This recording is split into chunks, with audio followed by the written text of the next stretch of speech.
Is that, That was a notification that maybe we're ready to go. are you getting it? Yes. No, no. Okay. Huh. I was excited there for a second. That's it. We're ready? Okay. Oh, perfect timing, Kevin. So, like to call this regular meeting of council to order of October 21st, 2019. And Judy, if you could call the roll. Yes, Hausch, I'm here. Queen. Here. Stokes. Here. Sanford. Here. Krieger, oh, no, that's not actually her. Oh, Also present, Johnny Burns, Public Works Director, Colleen Harris, Finance Director. Jose Salmarone is not here this evening. Lisa Krieger is not here this evening. And we are also joined by Naomi Watson from the PD as chief here, and the chief will be present in a few minutes. okay, great. So I don't think we have any swearings in, if I'm not mistaken. So announcements, do we have any? Yes, I have two announcements. Great. One is that this Thursday from 5 to 7, there's going to be a meeting with the EPA in rooms A and B. And it will essentially, I think, be a presentation by the EPA regarding the Vernay cleanup plans. Previous to that, there'll be a meeting for village staff, and I know I'll be attending. I think some people from our team that's been working on that will be attending. So I encourage people to come to that meeting. Oh, here comes Josue. So Josue is here, huh? All right. Excellent. Right there. With a little different hairdo. The Overwatch? Okay. Okay, so our Sure about trusty that. village manager is here at one end, and our other council member down there at that end. They'll Yeah. be quiet, they'll be silent this evening, though. Yes. More than usual, yes. So, as I was saying, from 5 to 7, there will be the key group, Meet the Candidates Night from 7 to 9 at the Mills Lawn Gym, so people can go to both and sort of scurry, leave early, I guess, or come late or whatever. And then there's the Halloween happening, Yes. and there will be, were you able to get the bonfire thing? Oh, shoot, I printed it and I'm not sure what happened to it. Let me. Maybe we can post it on our website. Okay, later. where the Or bonfires are, Facebook, but that yeah. is the following Yeah, Thursday. yeah. So there'll be 7, I think there are 7 places where there'll be bonfires on Halloween, so. And do you know what time they do the bonfires, like 6 to? They start when trick or treat starts, which is at 6. 6. 6 Right. to 8, and then 6 to 8. usually they go a little later. Yeah. So anyone, if you want to go to a bonfire there, you can go to all of them if you want. Those are my announcements. Okay. Kevin or Canetta, any announcements? I have not, Okay, well, speaking something to put on the website, there is a informational session, actually, I don't know, we'll have to get it on soon, about being a census taker, and that's going to happen at the Greene County Public Library in Xenia, and that is tomorrow from 12 to 5. So they say show up anytime between 12 and 5. There's the information on that. And I also wanted to, well, Mary Ann already grabbed my Halloween announcement. You can do it again. No, we're good. Yes. I also wanted to, I think my other comments I'll save for when we talk about commissions. But I did want to highlight, it's in Lisa's report that the website to participate in the in our comprehensive land use plan is sustainableyellowsprings.com. You can register to get notices. It's a great opportunity to be involved in the future of our village, and a lot of people have already signed on. I think I saw something like 132, so that's really great.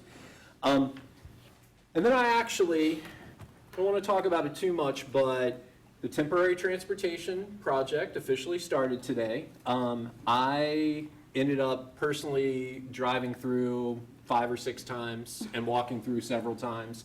And I gotta say, I love the angle in parking. So I really think that is something that is long overdue for our village, and so many other communities use it. But more importantly, I want to thank our entire village team. I was there this morning because I had a speech and debate demo. So I was there like at the beginning of Mills Lawn School and got to watch like the whole thing unfold. Got to see our police department there, our entire village team, it seemed like there.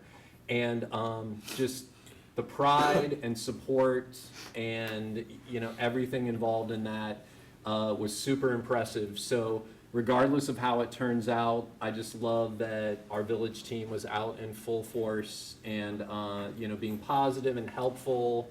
I think there's some things to be learned, but in general, the feedback I heard was really positive, and it'll be interesting to see what happens with this experiment. But you know, I guess I just want to end by saying the chaos that was predicted was not what I saw. So I think that's all the announcements. So let's move into the consent agenda. And so we have the minutes from our last meeting, October 7th. So I'll entertain a motion to approve. I move that we approve the minutes, Second. and as amended, I think. Or Yeah, sorry. So we did have an amendment that was, Judy, do you want to explain the amendment?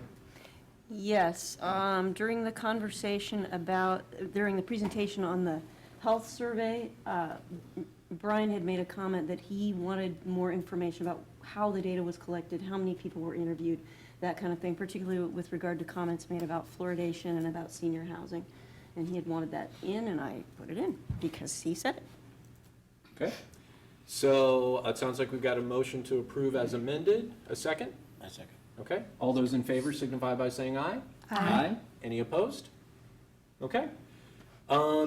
Anything we need to change on the agenda? There's one thing that I would like to pull out and have a very brief discussion about, and Macy Reynolds and her letter brought up the issue, which is to go back to the ordinance that I guess that we did approve, about, to have a little bit of whether or not we approved it. I think we need to have more clarity with the tree committee and our village crew and how we take care of trees. So I'd like to just have a brief discussion about that. Okay, so I feel like that is probably technically new business. Yeah. So that's Tree ordinance, tree care. Tree care. And then there's the tree care. ordinance thing that we do ultimately want to get approved. Okay, anything else? All right, Mary Ann, petitions and communications. We had a number of communications, so there actually were at least two from Brian, I guess three maybe. There was a letter from Brian to the Miami Valley Mountain Bike Association, which is installing a youth bike park at John Bryan Park, a mountain bike park for children. So that seems like a cool thing. Also, there was a letter from Brian thanking Tool Design that was the company that helped us with the design of the active transportation plan. There were two communications from Kate Mooneyham. One was showing a tree which is in Ellis Park, which seems, I would say, is dead. I walked in the park on Sunday and looked at it on the south side of the park. And then the other was some pictures of some of the trees that had branches, lower branches cut. And as I said, I'd like to revisit the tree, how we care for trees, and we put that in the agenda. Then there was a letter Brian, you read that letter last week. Yes, so we just had, it, but it regarding wasn't in the, yeah. the Dr. Niebert campaign against Antioch College. Kate Walter sent out a communication about the Repair Cafe. So the Repair Cafe is a place where you can bring almost anything that you have that needs repaired, and hopefully they will have someone who will repair it. And this one is going to be Saturday, November 9th, from 1 to 4 at the Antioch Sculpture Annex. And I think probably in the future, we're talking about moving it to the village gym, but I'll bring that up at a later date. Then there was a letter from Macy Reynolds and Chris Hodgson regarding the tree trimming in Ellis Park, with some discussion about the tree committee and the relationship with the trees, or where the tree committee stops and where the village starts. And Denise Swinger had presentation about the comprehensive land use plan. So that is the communications. Actually, you've got quarterly financials, which you do need to approve, because you're doing a full-scale budget review. If you want to just move to approve the quarterlies, that can be done. Okay, isn't that under public hearings? No. Those are just your quarterly financials. That's a regular Oh, quarterly okay, communication. approve the whole, okay. Yeah. So normally we would have that under the consent agenda, but we don't today. All right, so why don't we put that with new business, since Colleen's going to be speaking about the budget. So let's just put that before the budget discussion, Okay. and then we'll see if there are any questions about it. Okay, thank you, Mary Ann. Let's move on to legislation. And first of all, we have an emergency reading of ordinance 2019-34. Judy, let's do that by title only. All right, this is the 2019 third quarter supplemental appropriations and declaring an emergency, Village of Yellow Springs, Ohio. Okay, can I get a motion, please? I move that we approve the ordinance. I second. Okay. Colleen? Okay, I'll go over some of the items in that supplemental. We are asking for $5,000 needed to increase the auditor and treasurer's fees. Those are mostly from the Greene County auditors that collect our property tax. Some of those fees are hard to estimate, and we came in a little short. Property tax is short $2,000. I'd like an increase for that line item, and that has to do with some CAUV property that is not being farmed, and we have to pay a higher tax for that. So is that out at the CB, or where, They're all out of the general fund, property tax cost. I mean, where's that property? Glass Farm? Farms, thank you. Okay. All right. The storm repairs, $50,000, and Johnny can go into detail on that if needed. I'm not sure if you have that information. The $30,000 is to purchase 80 new solar meters, and then the power adjustment is basically a timing issue on what we appropriated in 2019's budget to pay for our power costs. The last payments in 2018, the check was actually written January 15th, so it pulled from our 2019 budget. So I'm short 2 payments to make this year, not do the same thing for next year. So basically, the money wasn't used in 18, it was expensed out of 19, so I'm increasing that so we can balance out the end of the year. So it's not an increased cost, it's not an increase in usage, it's a timing issue on what calendar year it got paid in. So, one question about the solar meters, why can't that come out of capital?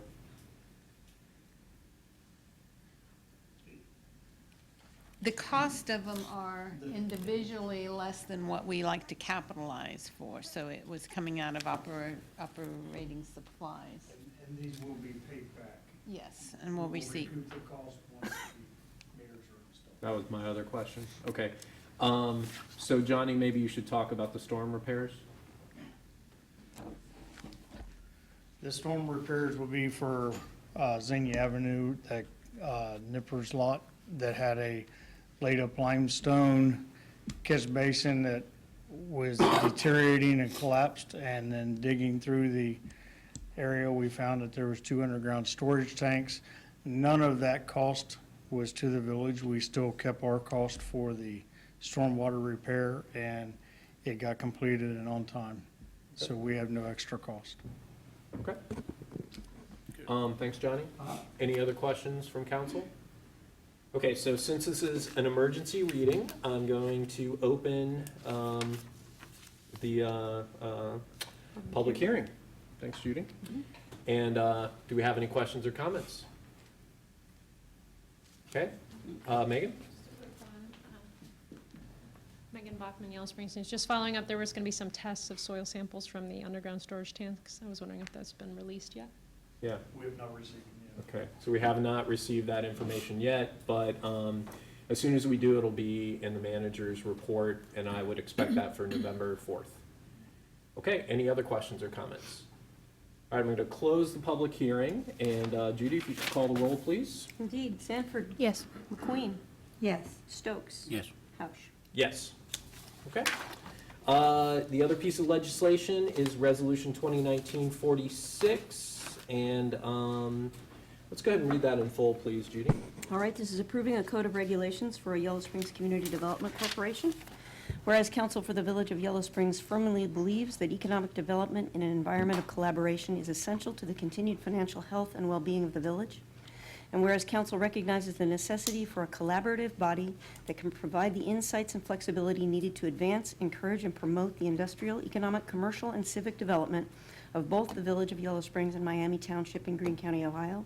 And whereas Chapters 1702 and 1724 of the Ohio Revised Code allow for creation of such a charitable, nonprofit corporation. And whereas Council for the Village of Yellow Springs must therefore grant approval of the proposed Code of Regulations, also known as bylaws, for this organization. Now therefore be it resolved by Council for the Village of Yellow Springs that, Section 1, Council declares its approval for the Code of Regulations in a form substantially similar to those attached here as Exhibit A. Okay, can I get a motion? I move. Second. All right. I just want to highlight again that this effort to have a community development corporation, which is officially a designated community improvement corporation, which the designated means that 40% of the members have to be elected officials, has been a long time process, but one that is coming to fruition. The group that involves 6 key stakeholders in the village, so the Village of Yellow Springs, the township, the Yellow Springs Schools, Antioch College, the Chamber, and the Community Foundation have been meeting and already starting to be collaborative and talk about how we kind of segue with the comprehensive land use plan to bring economic development, to coordinate our activities around levies and utility rates and that sort of thing, and it's really exciting. And again, I want to emphasize that one of the things that's different from community resources is the fact that we do have those elected officials involved, which guarantees the transparency that I think is important for the village. The other thing I want to mention, not that anyone noticed, but there was a couple sections that had sexist language, so that's been corrected. There were 2 male-only references, and those have been fixed. So otherwise, I love when Marianne smiles at me like that. So any questions or comments from council? Well, I was just thinking as you were talking, it occurs to me that this organization, this newly formed organization, is rather similar to an organization that existed a number of decades ago, I think called the Community Council. It was actually started by Arthur Morgan, so we're talking decades ago. That organization was initially started to bring leaders and members of different groups together to talk about what's going on in the community, what do we need to be paying attention to. And there is a way in which we're conceiving this organization to be that, which is a little bit broader than a lot of community improvement corporations. That community council devolved over a period of time and stopped, but we're in a new century and we have significantly different and new needs, so I really think I'm very excited about this. Kevin, were you gonna say something?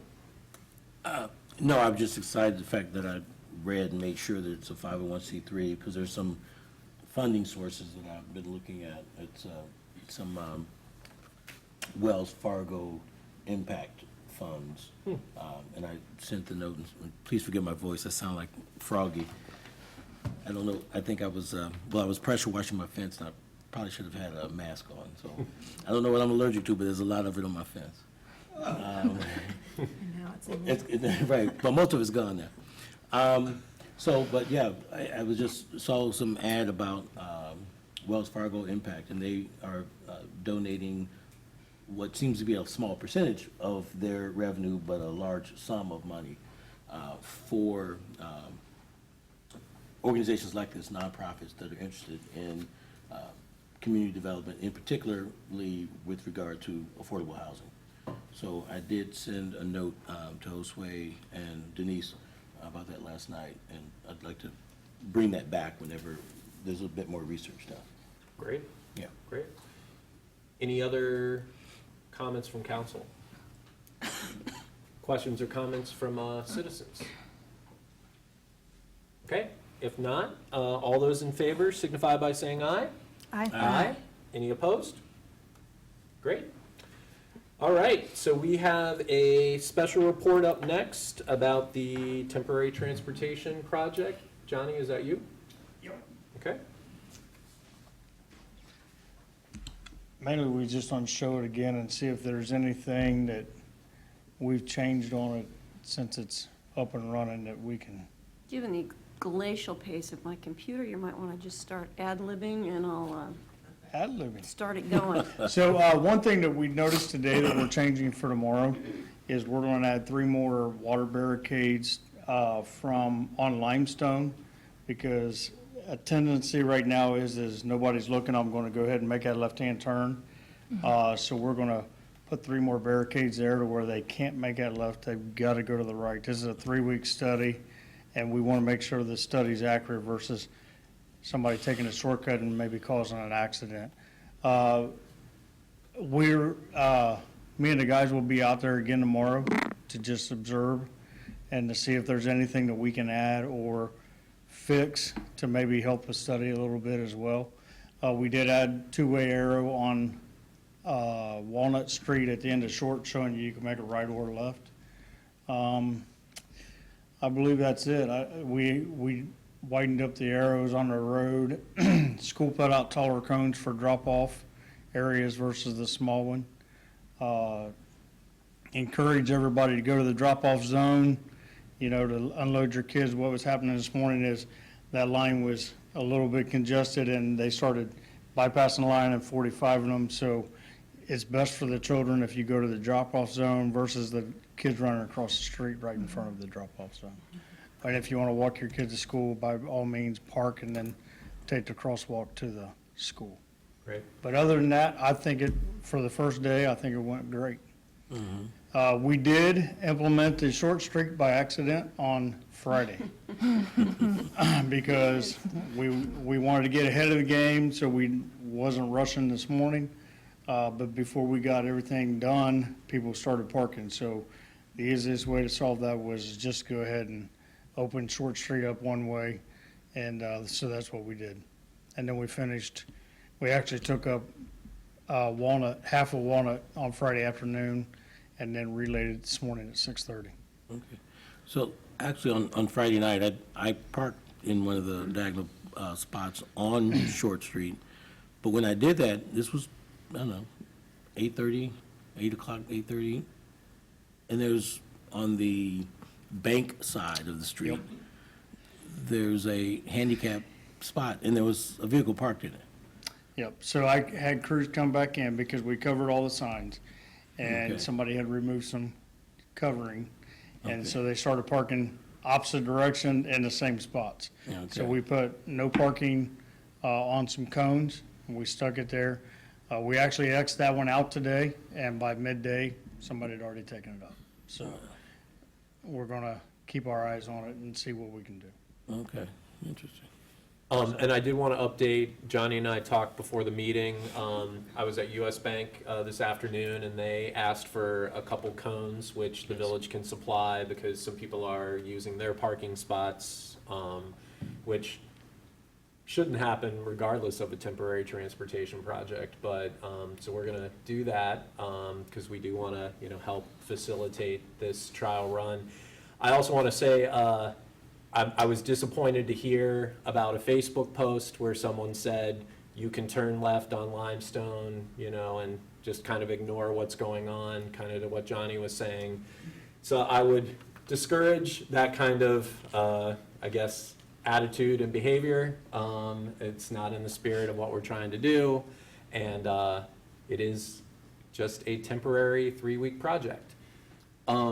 Any questions, other questions? I have one other thing that I need to say, and I had, last week, Gila Pomerantz Anderson had written something in the packet, which I didn't realize was in the packet, and I neglected to say anything, and it's about this topic, so I just wanted to say that she had expressed her concern about what she felt was a relative lack of information about ahead of time about it, and then her concern about some Facebook conversations too. So apologize for forgetting that. I apologize to her, but I'm just saying it now. One thing I do want to mention, this morning, we had everything thrown at us if possible. I mean, even a semi that got detoured from Dayton Street to Elm Street to make a right. So we have this all the time through town where somebody get back here, Google Earth, or someone took him in another plat. So between the police department and the public works, we'll go and get them back out of that so they don't hurt infrastructure.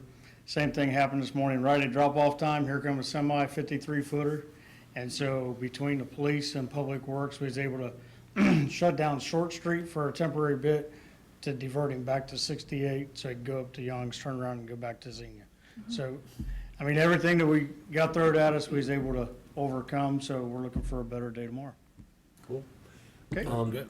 Yeah, one other thing I do want to say, just Mary Ann, related to what you brought up, is that, Josue has mentioned both at council and in meetings with business owners that it is important for the village to communicate these kinds of projects more proactively and more effectively.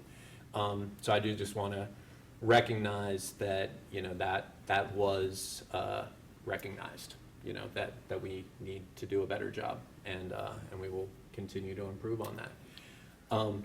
Kevin? One other thing, Johnny, I just wanted to, you mentioned that the backup that occurred at the drop-off, and we are hoping that folks follow the plan. But are we making note of all of those types of things, the number of cars in the backup and the things that happen I don't know each that day? we was making note. Do you know if we was counting cars? The only really backup was when the semi got turned on to Walnut. We had to get him off of Walnut. That was the only really delayed, and it only took a couple minutes. We already had him down Walnut, or down Short Street.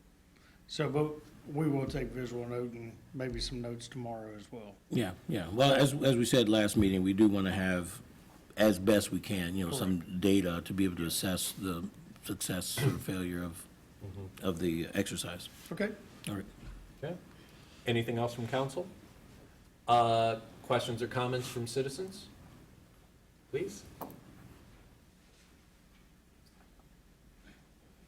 guess I'm supposed to do this, right? Yes, and then My if you name- don't mind stating your name. My name's Ruth Jordan, and I'm coming basically because I have some questions, and then I have a suggestion on the routing that you're doing. Was this the primary reason for applying? Was the congestion related to student drop-off, or was this more of a traffic problem in general? Yeah, I think I'll just go ahead and answer the questions as they come. The process for the active transportation plan was to have a variety of community meetings to have citizens identify areas where they thought we, had, potential safety issues or needed sidewalks or could facilitate walkability, bikeability.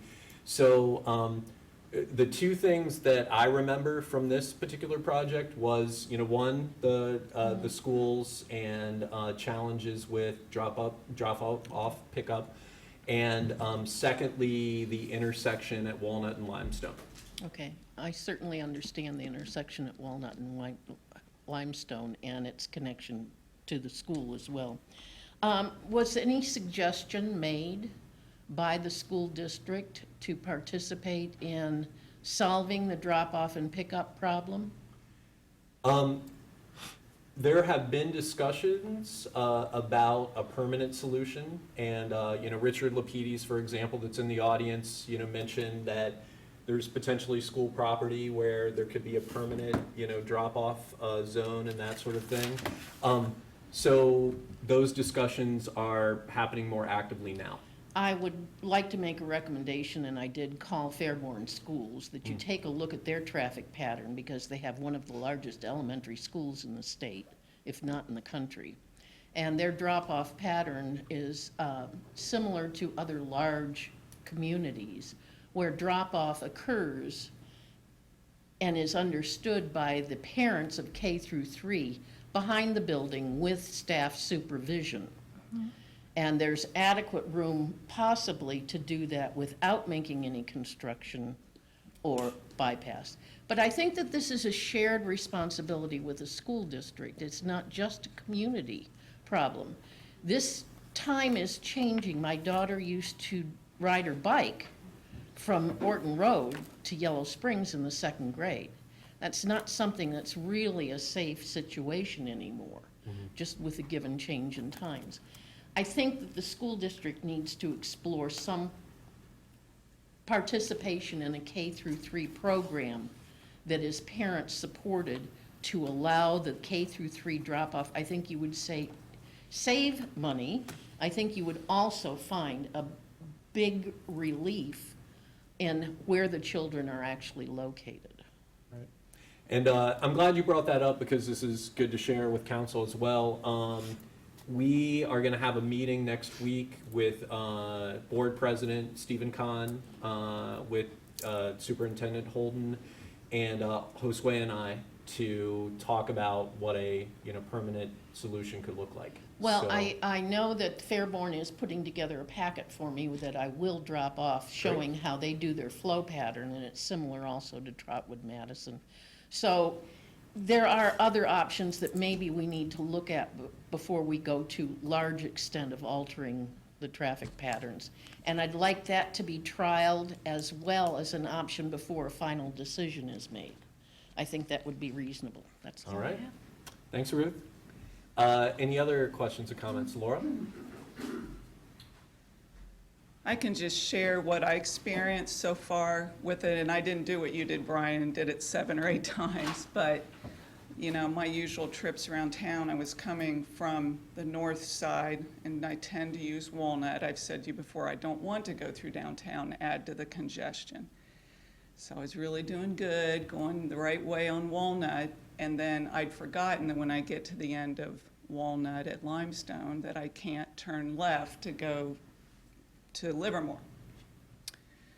So that sent me down to Phillips, south on Phillips, over to Davis, wave at Marianne. And, Missed you. I'm just saying, it sent me into the neighborhoods. It's fine.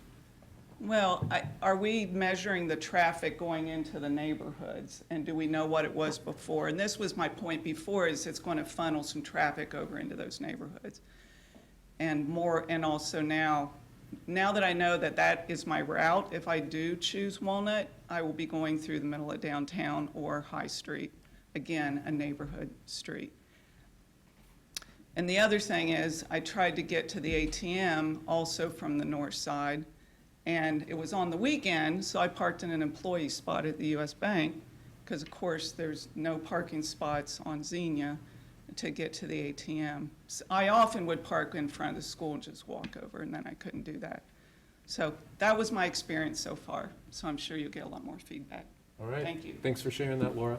I can't say, so I live on West Davis, so if people are going to come around West Davis, I would see them. So I was sitting in my living room from 10 to well, whenever John, 10 to 4 or whatever, can't say that I experienced much increase in traffic. So, at least so far, I would say, on West Davis Street, it's not a problem. Okay. Any other, Megan? Well, my experience, I did see some kind of, the truck thing was a little bizarre. I saw some harrowing experiences on Friday, but it was kind of that halfway implemented, somebody cruised right through and somebody else was coming. I was backing out of one of the angled spaces on Short today, and somebody took a really fast right. I had to screech stop and go back in, so I guess I'm just getting used to that kind of level. So a few little pieces, but I go downtown every day. I'm kind of that south part of downtown at the news, and so I'm coming from the north side, so every day I'm going to be driving now downtown rather than kind of to the side there. So Mike, I have kind of 3 questions. The first one has to do with the truck, because I was told that, yeah, they had like a GPS. So is there any way that the GPS can be temporarily changed so somebody doesn't go the wrong way down a one-way street by watching their phone? The second question, it does, get back to that data gathering. I guess I would like a little bit more information about how, like, what is going to be measured and who is going to be out there and what is the plan for that? Because now we're in it, and there wasn't any data gathering as far as Johnny knows, and so that feels like, well, already we're missing data. So I'd like to learn more about that plan. And then the final piece kind of has to do with my question last week about cost, and staff time was noted. I noticed a lot of staff out there, which was great because I think it made it a lot smoother, but I think to assess how this goes, to see how, if we want to do another experiment somewhere else, I think it would be great to have how much staff time is being spent on this, and thus have a good estimate of what the village's investment is. So those are my comment questions. Good questions, and I'm going to speak on Josue's behalf here.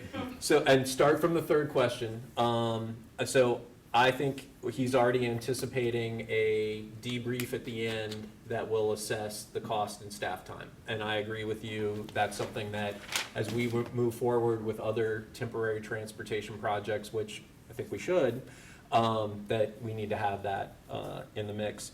In terms of data measurements, I will say, this is an evolving process, but one of the things I appreciated when I was at US Bank was that Ashley Manchin took it upon herself to create a little survey that she's passed around to the businesses downtown, which I think is awesome.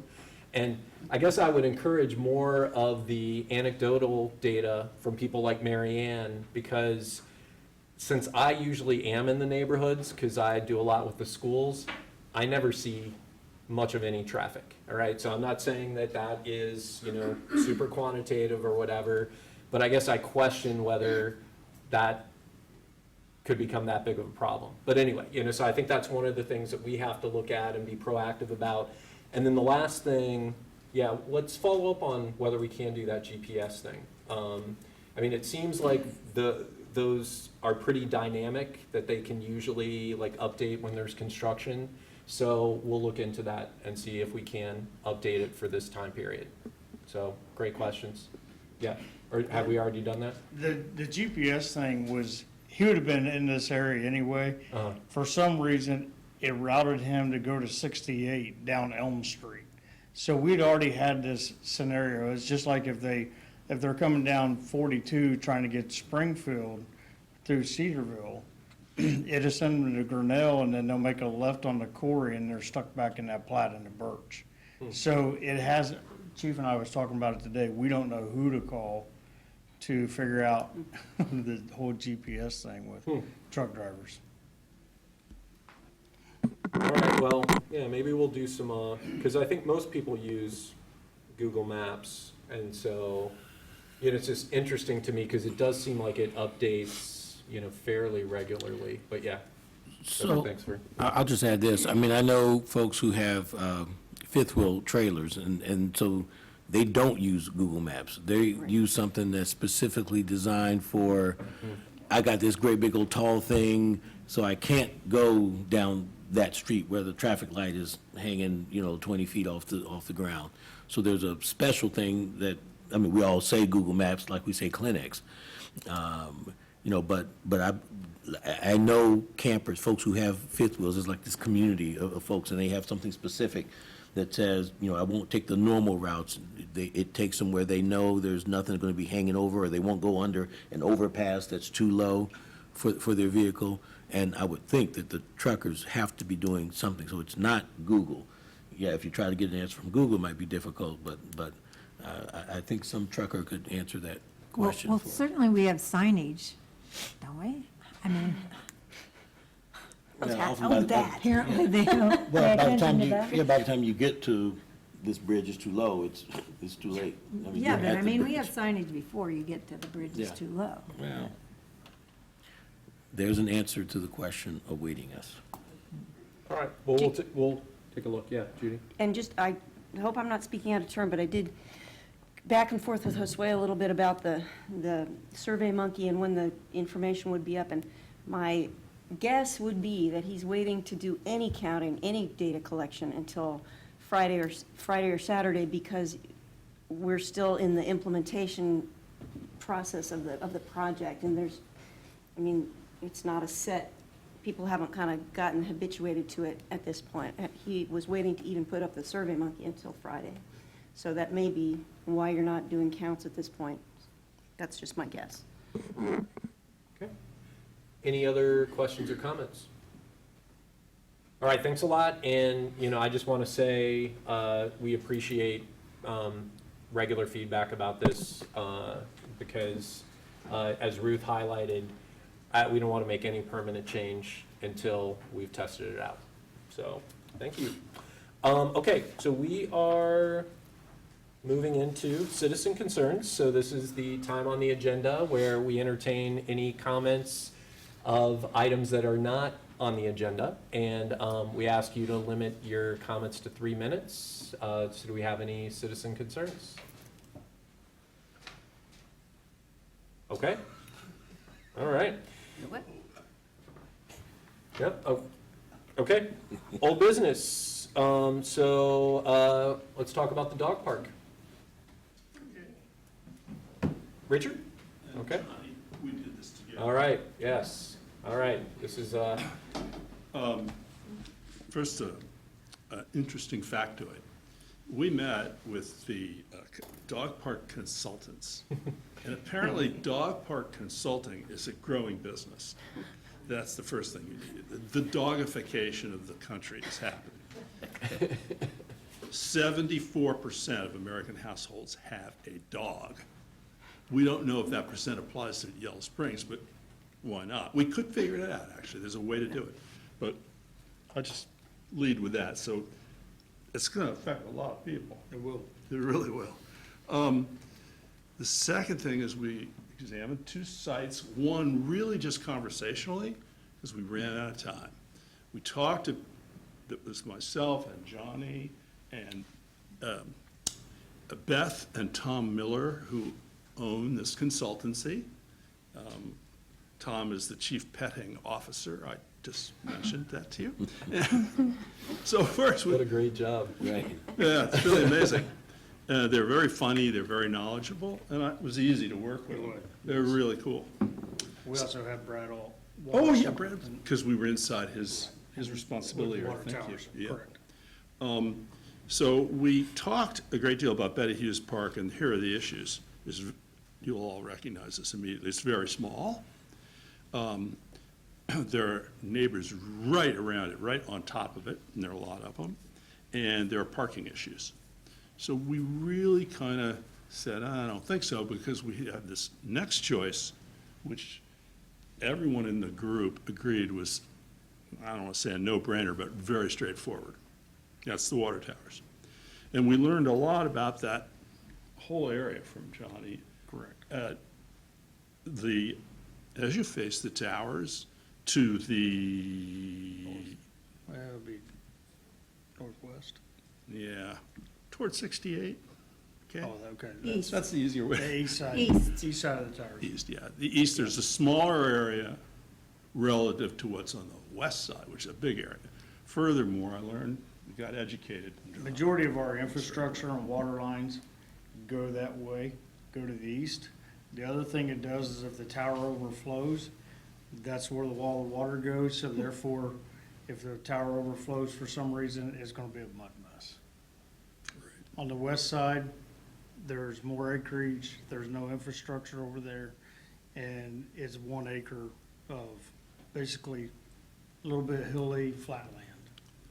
You got a hill on one side, and the rest of it's kind of flat, Is with a that, shade tree, by the way. is that the area that, does it abut Talus Drive? Yes. It does. Well, Well, last time that's a caution. I mean, what we all said to each other is, let's plan this very carefully. Let's deal with all such issues individually, household by household, which I'll be happy to do. And I know I think there are about 7 households, I'm guessing, but I know 2 of the households quite well. And I don't think this has to be made into a federal case. And furthermore, there are some things that we can do as we install that will ameliorate concerns about what you see and what you hear. Now, dog parks are pretty quiet places, but it's the perception that counts, not the actual. We also discovered that hilly terrain is a good thing from our Better consultants. exercise for the dogs. Yep. It made me, I got so excited, I was running around myself. They're pretty easy to enjoy working with.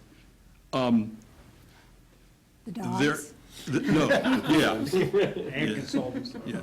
Betty was not with me, or I would have told her opinion. So we're on the same page. Johnny really, a very wise thing has already sent them the community core values. Because they were citing all sorts of possibilities, and we said, well, first, let's confine ourselves to things we know are the preferences of this community. Correct. And they were happy to do that. We talked a little bit about the impact on education, and it turns out that they developed, over the time they've been in business, a rubric, I guess you'd call it, for grades 1 through 3 that has to do with dog parks and green environment. I don't know more detail than that, right? But we're a PBL school system, it seems to fit.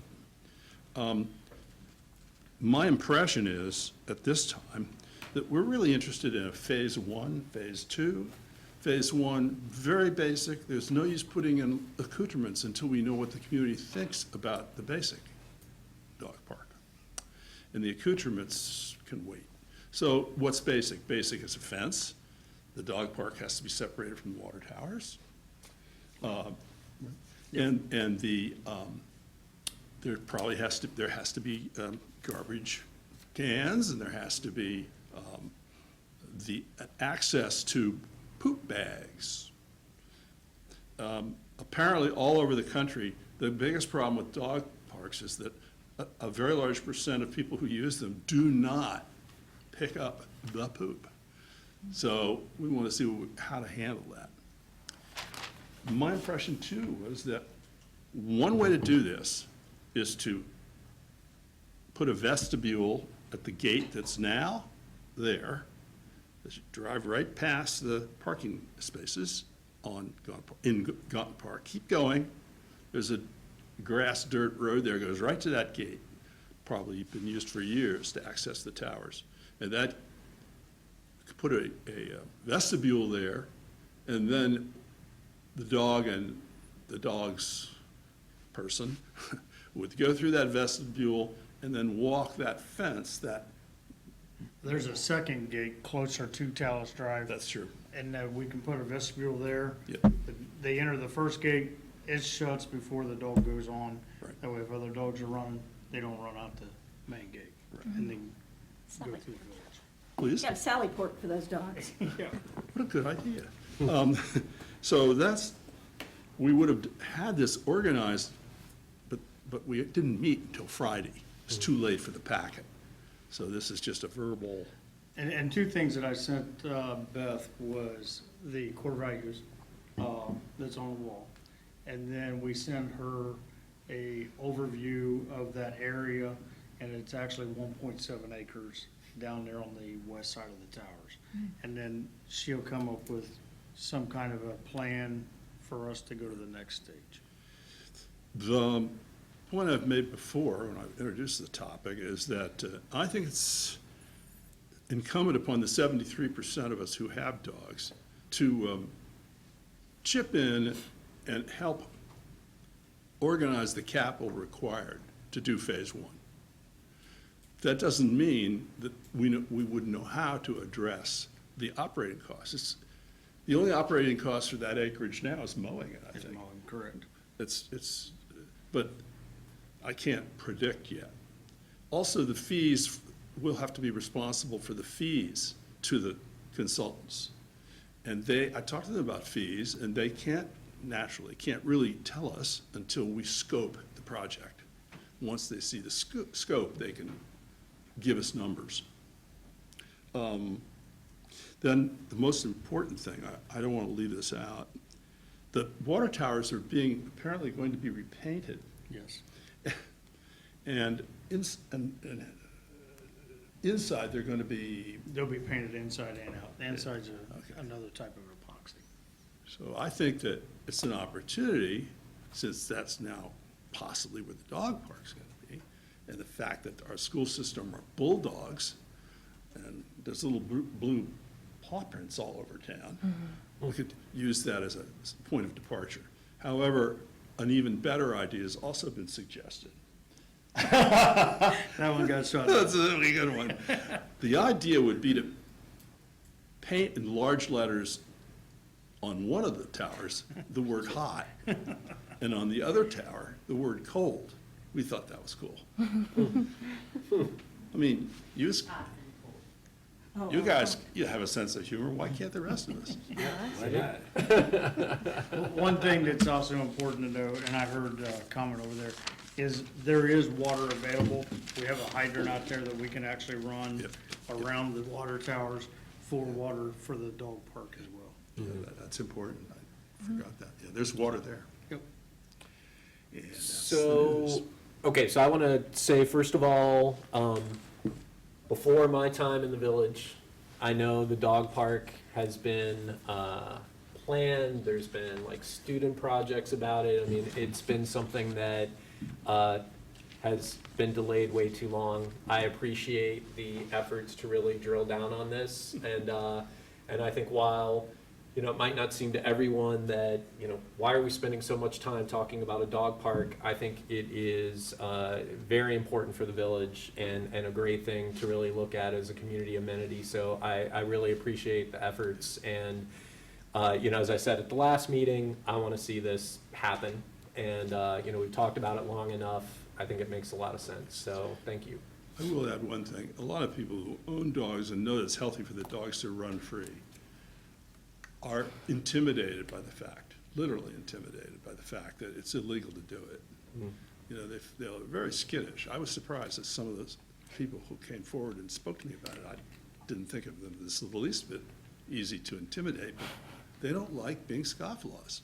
So, All right, that's what we know. great. Questions or comments? I'm really excited. I have a dog who likes to run free, but he runs away and will go down to Little Art from Dayton Street. So where we lived before, we lived in Worthington, and there was a dog park about 5 minutes away from where we lived, and he loved going there. And so personally, I'm really excited to see this move forward. I think that most communities really value their dogs and show that by letting the not-so-responsible dogs run free in a fenced-in area, because that's all they can handle. That's my Murray, so I'm excited about it. Well, my dog is very responsible. She doesn't want to be away from us, but we do let her go free sometimes in Gaunt Park, but not around certain areas. I mean, we know where all the skunks live now, so we don't let her go free much. And I'm sure the consultants would address this issue. I've been to, I think it's called Scout Park in Xenia, where there's a separation between big dogs and little dogs. And so I'm sure I presume that's pretty common, yeah. Yes, it is common, and in some dog parks, there's even a third for, in between dogs. No. And then there's even a fourth, which is the possibility that dogs have to go through, dogs who aren't used to any of this go through sort of an introductory place before they get to the real thing. I mean, if you want to be entertained, we'll put you in touch with these folks, the Millers, because they can tell you 100 stories. All right. Yeah, they know their stuff. I guess the other thing I do want to emphasize is that a big reason that I support this initiative is the support from villagers to fund this initiative. And I appreciate what you brought up, Richard, about the maintenance operation piece, because as Johnny knows, and council and I, we've all talked about this, it's very important if we're going to support these kinds of amenities that we have buy-in from those stakeholder groups. We've talked about this with John Bryan Community Pottery, and we probably will talk about this tonight. With the ball fields, the library does a great job of, helping to support that amenity, and I feel that this is the same kind of thing. Especially when we get to the budget, for anyone that's going to stay around, we definitely, as with our current tax dollars, cannot support these things alone. So, thank you. Anything else from council? Questions or comments from villagers? Ruth, did you want to say something? Okay. Great. So we'll look forward to more information, and I think we're now ready to move into new business. And so I think since Macy's here and might not want to stay, let's talk about the Quarterly budget report. Well, let's talk about the tree thing first, and then we'll do the quarterly budget. All right, okay.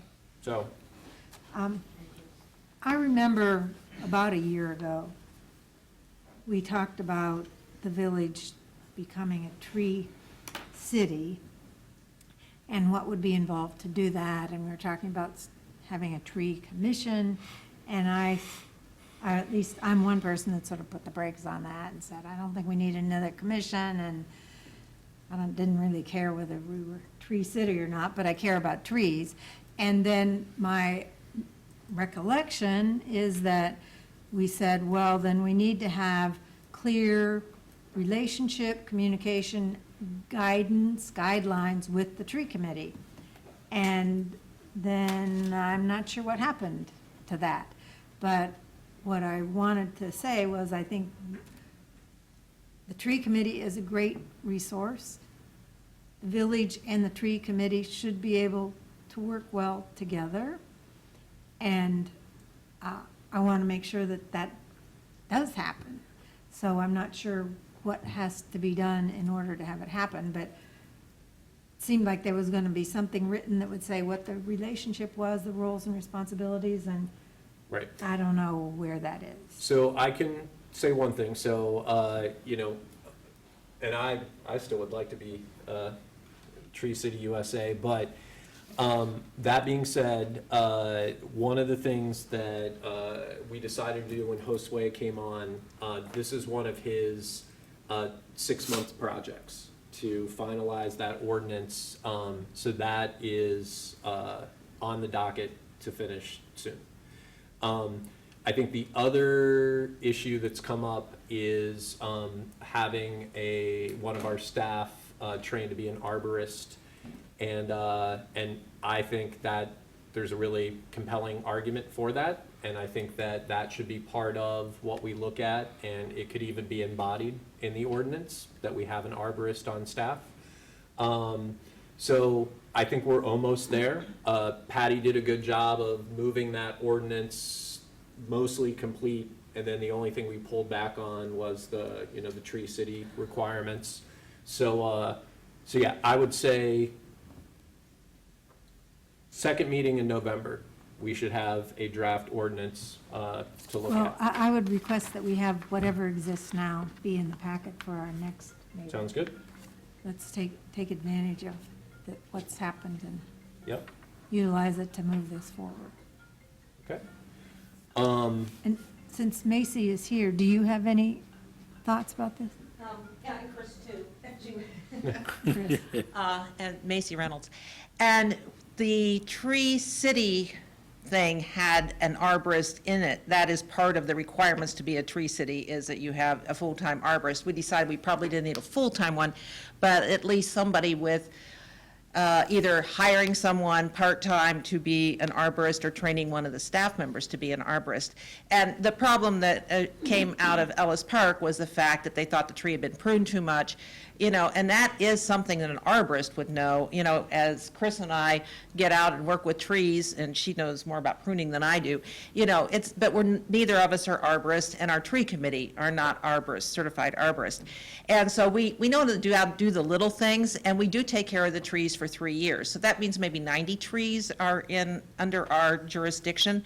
And then when those 3 years are over, it kind of gets turned over to the village to take care of the trees. Well, we've planted about 2,000 trees at this point in time as a tree committee.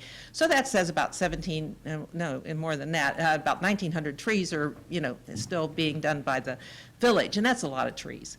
And yes, there's going to be, you know, trying to get the weeds out from underneath and the honeysuckle and all that stuff. You know, you've got to prune a little bit, and that one tree really needed some pruning way back when, and it didn't get done, and then you've got a bigger problem when it's a mature tree.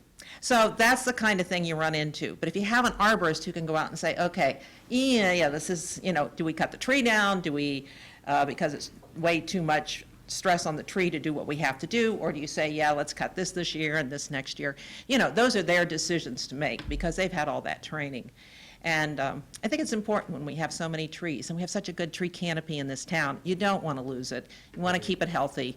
We don't want trees coming down when it's a bad storm just because they haven't been pruned correctly and so forth. Anything else, Chris?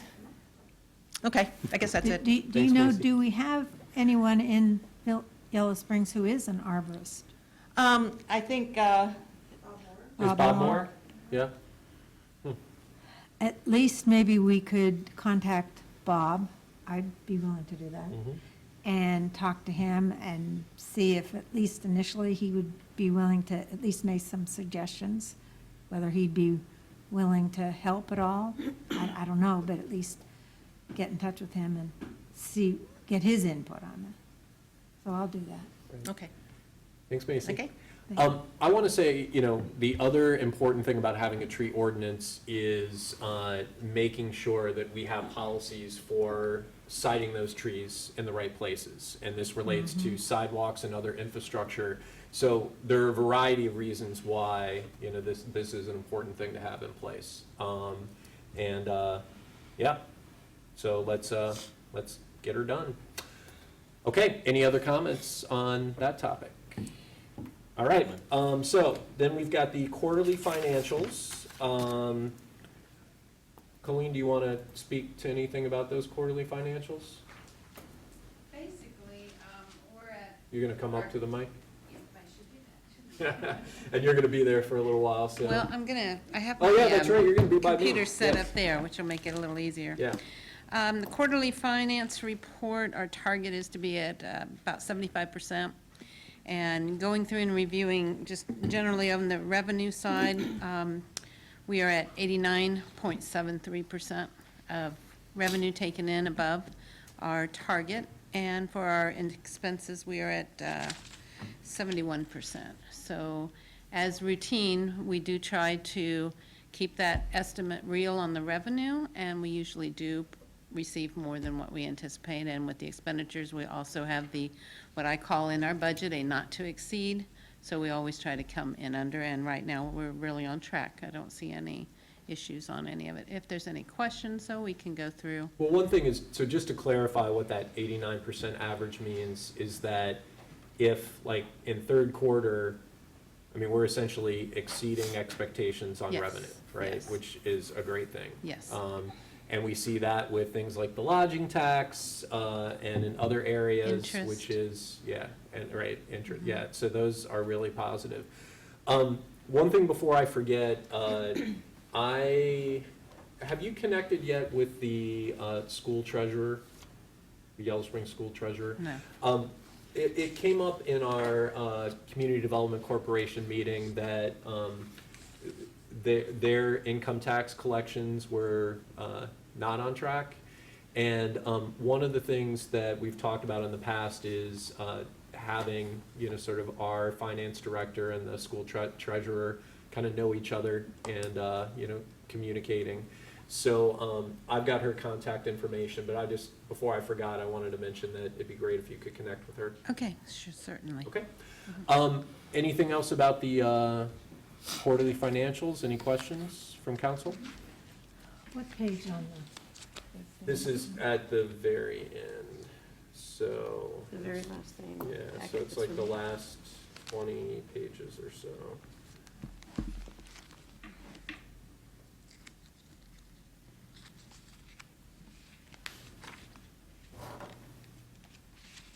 My computer's not the fastest. Yeah, it's around page 125, I think is where it starts.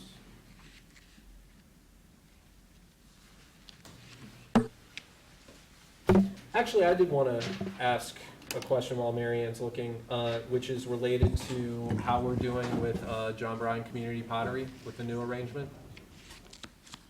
On the rent. Uh-huh. What, a little more detail on the question? I We are guess- receiving the rent. Yeah, I mean, so we're kind of on track with that new plan so, because I know we increased the rent and, there was some cost sharing and everything. Is that going as according to plan? So when we were talking in our budget workshops about doing some little P&Ls, that part I don't have all completed. Okay. So I'm hoping to get to that.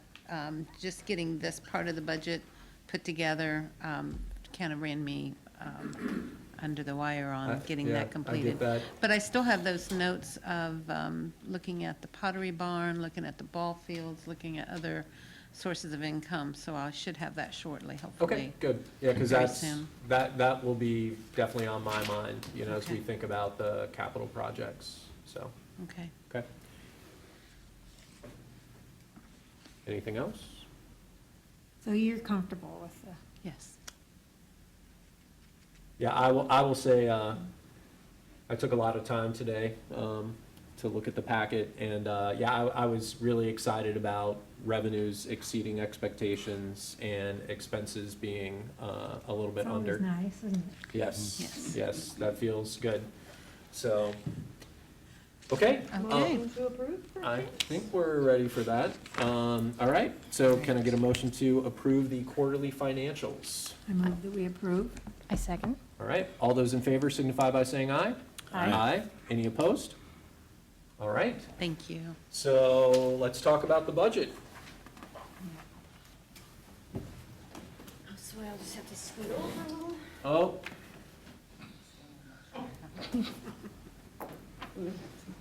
he making me nervous?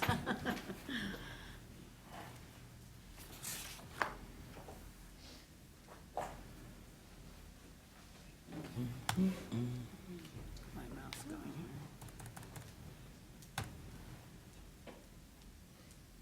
There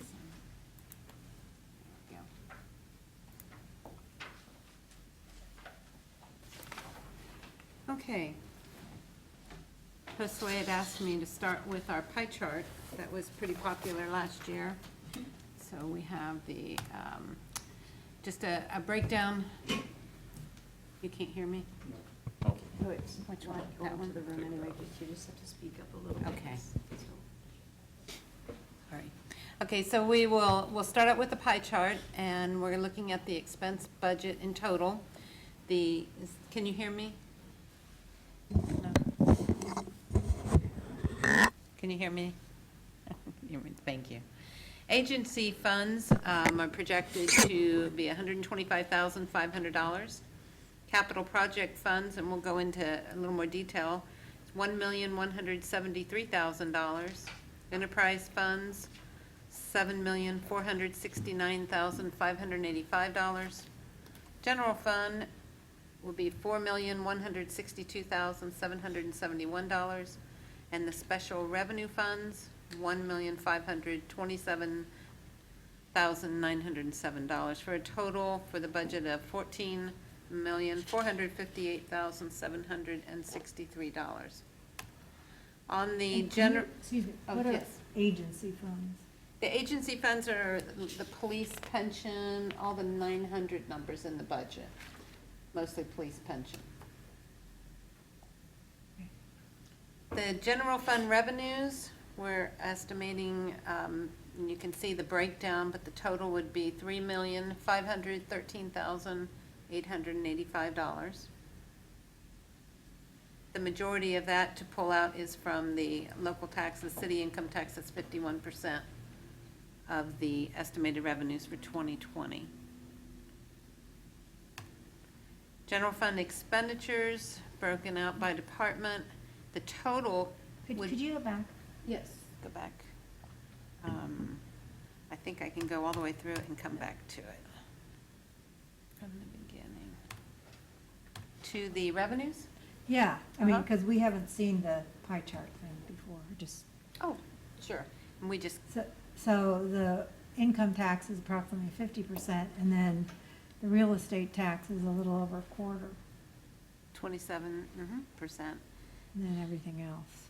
just kind of falls through, yeah. Okay, thanks. You're welcome. General fund expenditures, the majority is your public police, 38%, followed by the transfers from the general fund, which are mainly transfers that support the street and the parks. And then the rest of them fall into place. Enterprise funds are broken out. Electric is $4,507,180. Sewer collection and sewer treatment at $1,220,210. Solid waste is $290,500. And the water distribution and treatment is $1,451,695. For a total in the enterprise fund expenditures, $7,469,585. 60% is the electric.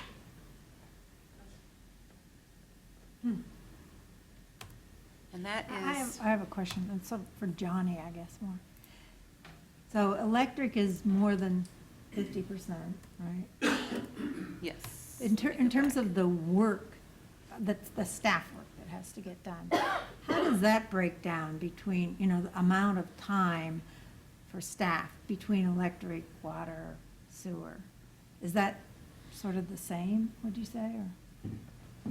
I do want to add before he answers, the transfers are also included in those expenditures. And we have a large transfer from the enterprise fund for electric into the enterprise capital. So these aren't just your expenditures to run the enterprises. They include the transfers over into our capitals. So when we break that down and pull that out, then it would probably be an easier answer. It would match more of what your question is for. And so on the pie chart, I think it would also be helpful to have, because looking at the pie chart is really helpful to get the sort of down and dirty look. So if, for example, 5% of the electric is for capital improvements or whatever it is, it would be helpful to have that there too, I think.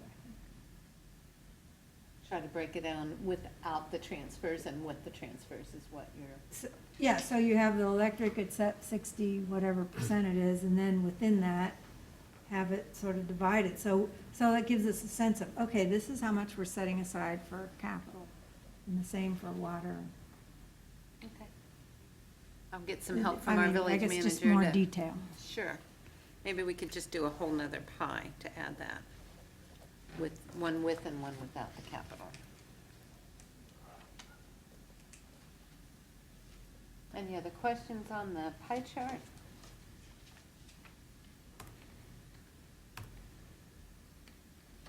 Going into the budget now, we do have an overview, and it might be a little hard to read. It is. But We talked about this in our workshop, and it was the very first column here, column C, is what we're anticipating the fund balances to be on January 1st, 2020. The second column is reflects the estimated revenue for all the funds. And then the estimated expenditures for the appropriations. Column F then will have whether the revenue is over or under the expenditures, just by themselves. But when you bring in your fund balance, add your revenue, take out your expenditures, that shows your revenue over and under. This would be our anticipated estimated ending balance in the funds. Now, as you can see in what we talked about lightly in our quarterly reports, is our revenues are generating more than what we anticipated, and normally our expenditures stay down. So these numbers won't actually get changed until the end of the year, but I expect all of them to be up. But to do the budget, we want to make sure that we watch the flow and that these numbers are at least all in the black. So we're either having enough revenue to cover the expenditures, or we're using fund balance to make sure that our ending balances are in the black. The reserve. Go Yeah, ahead. and you've included the 3-month reserve. that Yes, you- and I compared it for the general fund here, the 3-month reserve would be $1,040,692, and we're at 1.159 at the least.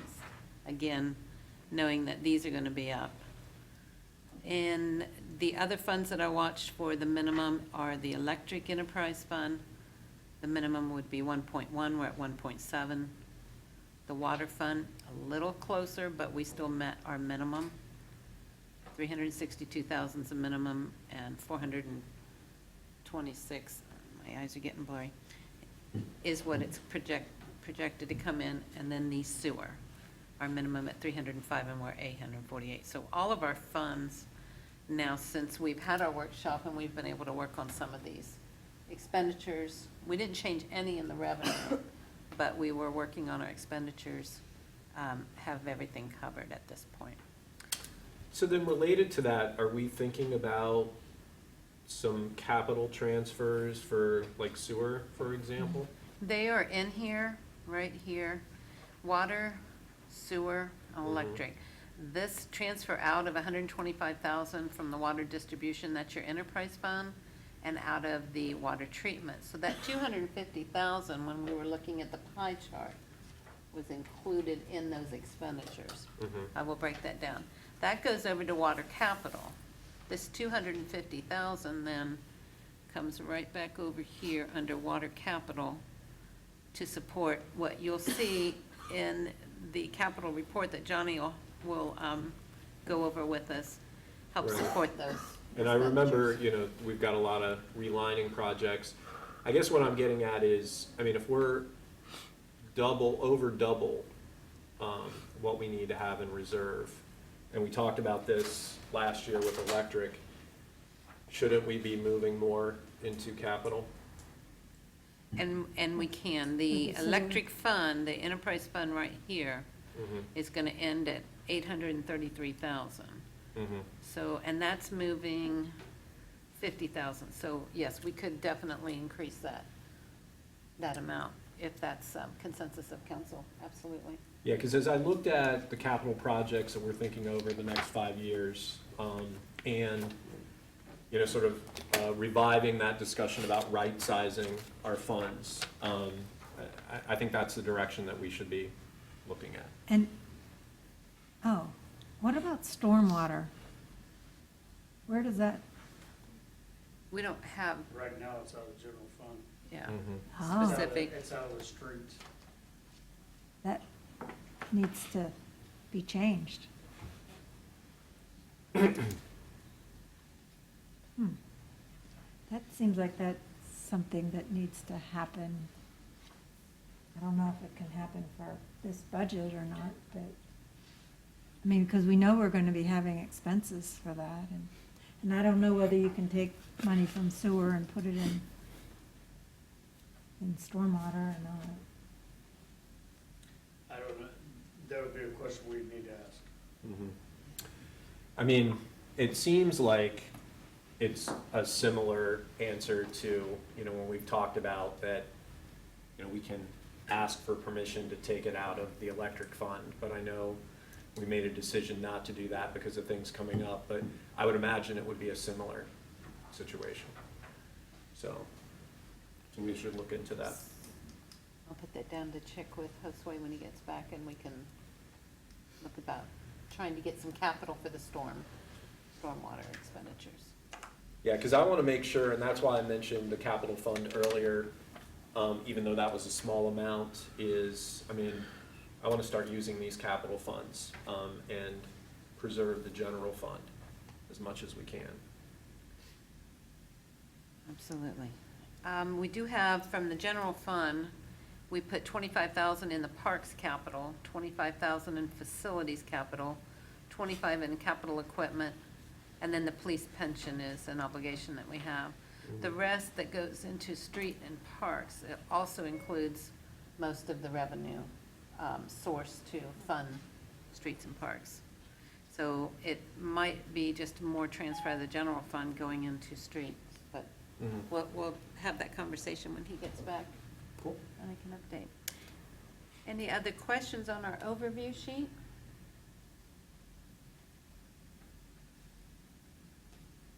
If not, we're gonna tab over on that same sheet to the draft. And since we've had 2 4-hour workshops, we got a lot of the detail down. What I did to try to keep us timely tonight is I highlighted in red any changes that we have done from the workshop.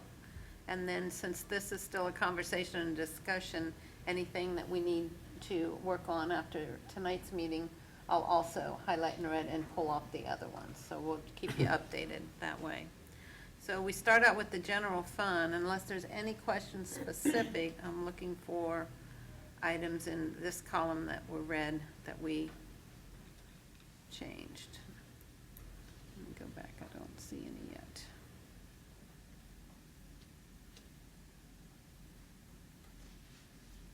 In the administrative budget, 101-1003, I do have some clarification. We had talked about under legal fees. Do we want to go into a little more detail? I had some notes. I was a little unclear on direction. Yeah, we should talk about, that's definitely Okay. one of our main topics for tonight. So in the administrative part of the general fund, 101-1003, starting in wages, I still have the original amount under wages to include a full-time possible legal employee. And coming down on the sides, And how much is that again? we had 65,000. Okay. Then with that, if that was a, excuse me, full-time employee, all of these columns down here, I made notes of how much I added for the benefits. That totals $103,800. When we were talking, we also said maybe reducing that to a part-time. If we did that, then it reflects a lot of these columns. I just kind of wanted to get a little bit more clarification if we're looking for a part-time cost with no benefits to add to the wages. If we do that, most of this will come down probably 50, 60,000. So I thought that's what we did kind of come to a consensus about, but, obviously we didn't make any decisions at that point, that this would be more of a contract kind of position. But we are talking about in-house. Thoughts about that? Yeah, I don't remember us making a definite decision. No, we didn't. Pulling back from from our previous stance. But I don't know if we made that permanent or not. So I'm open to certainly discussing. Is there a plan to talk about that in some session? I think we're starting to talk about it now, because if we want to go that route, then we've got to get the RFQ together and put it out there. So. So I can do with or without, and if it's without and we add it, it would be a supplemental. If we add it and we don't use it, it never gets spent. I just wasn't sure which way you would like me to go. If it's something we talk about later, you can let me know, but I'd like to have it confirmed before our next, when we introduce the budget. I mean, I think this is one of the things that we need to talk about tonight because we need to start making a plan for next year. So what are the thoughts? So how did this begin? Is it that we wanted to pull back, I think, with, what we were spending with the Legal contract? services, yeah. Legal services. And was the motivation or concern that we were spending too much based on, compared to what the services we were receiving? I think one of the ideas was that we should be looking at somebody who can cover 80% of what we do effectively with, that sort of expertise.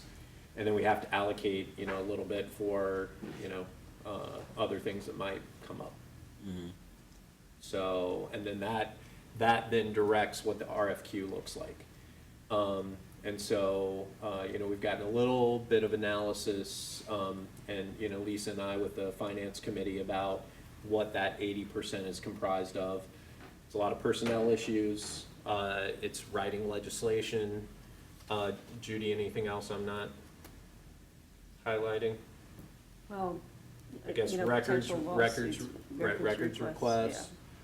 So yeah, so it's kind of those, like, things that somebody with expertise in municipal law should be able to do effectively and efficiently. Did we come up with a number for what, past history, for example?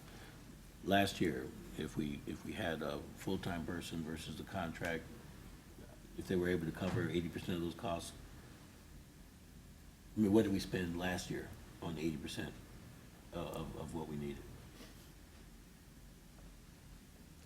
I think we did have a number. Do you have it offhand, Colleen? Currently, 2019's budget, we've spent $62,000 for the retainer, and then under council had anything that was over and above, which we kept that amount, was $32,000. So we upped it possibly for 2020, thinking there might be some more out of the retainer if we had somebody full-time on staff. And that So it was- 62 is 3/4? Yes, this one's to date, yeah. Right. Okay, so the idea is that, yeah, we factored in a cost savings, but there's also this idea of like somebody that knows that particular work and, can do it efficiently. And the legal fees are spread out among, No. We changed it last year. In 2019, the request was to have the retainer under the administrative budget, which was the So that's- 62,000. And council's budget was for anything that you voted on and approved that was out of the retainer. Those were the only two funds and departments that paid for legal. I think years ago you spread it out through multiple funds. police, nothing in police? There was a small individual, let's see what that one was. Okay, I see.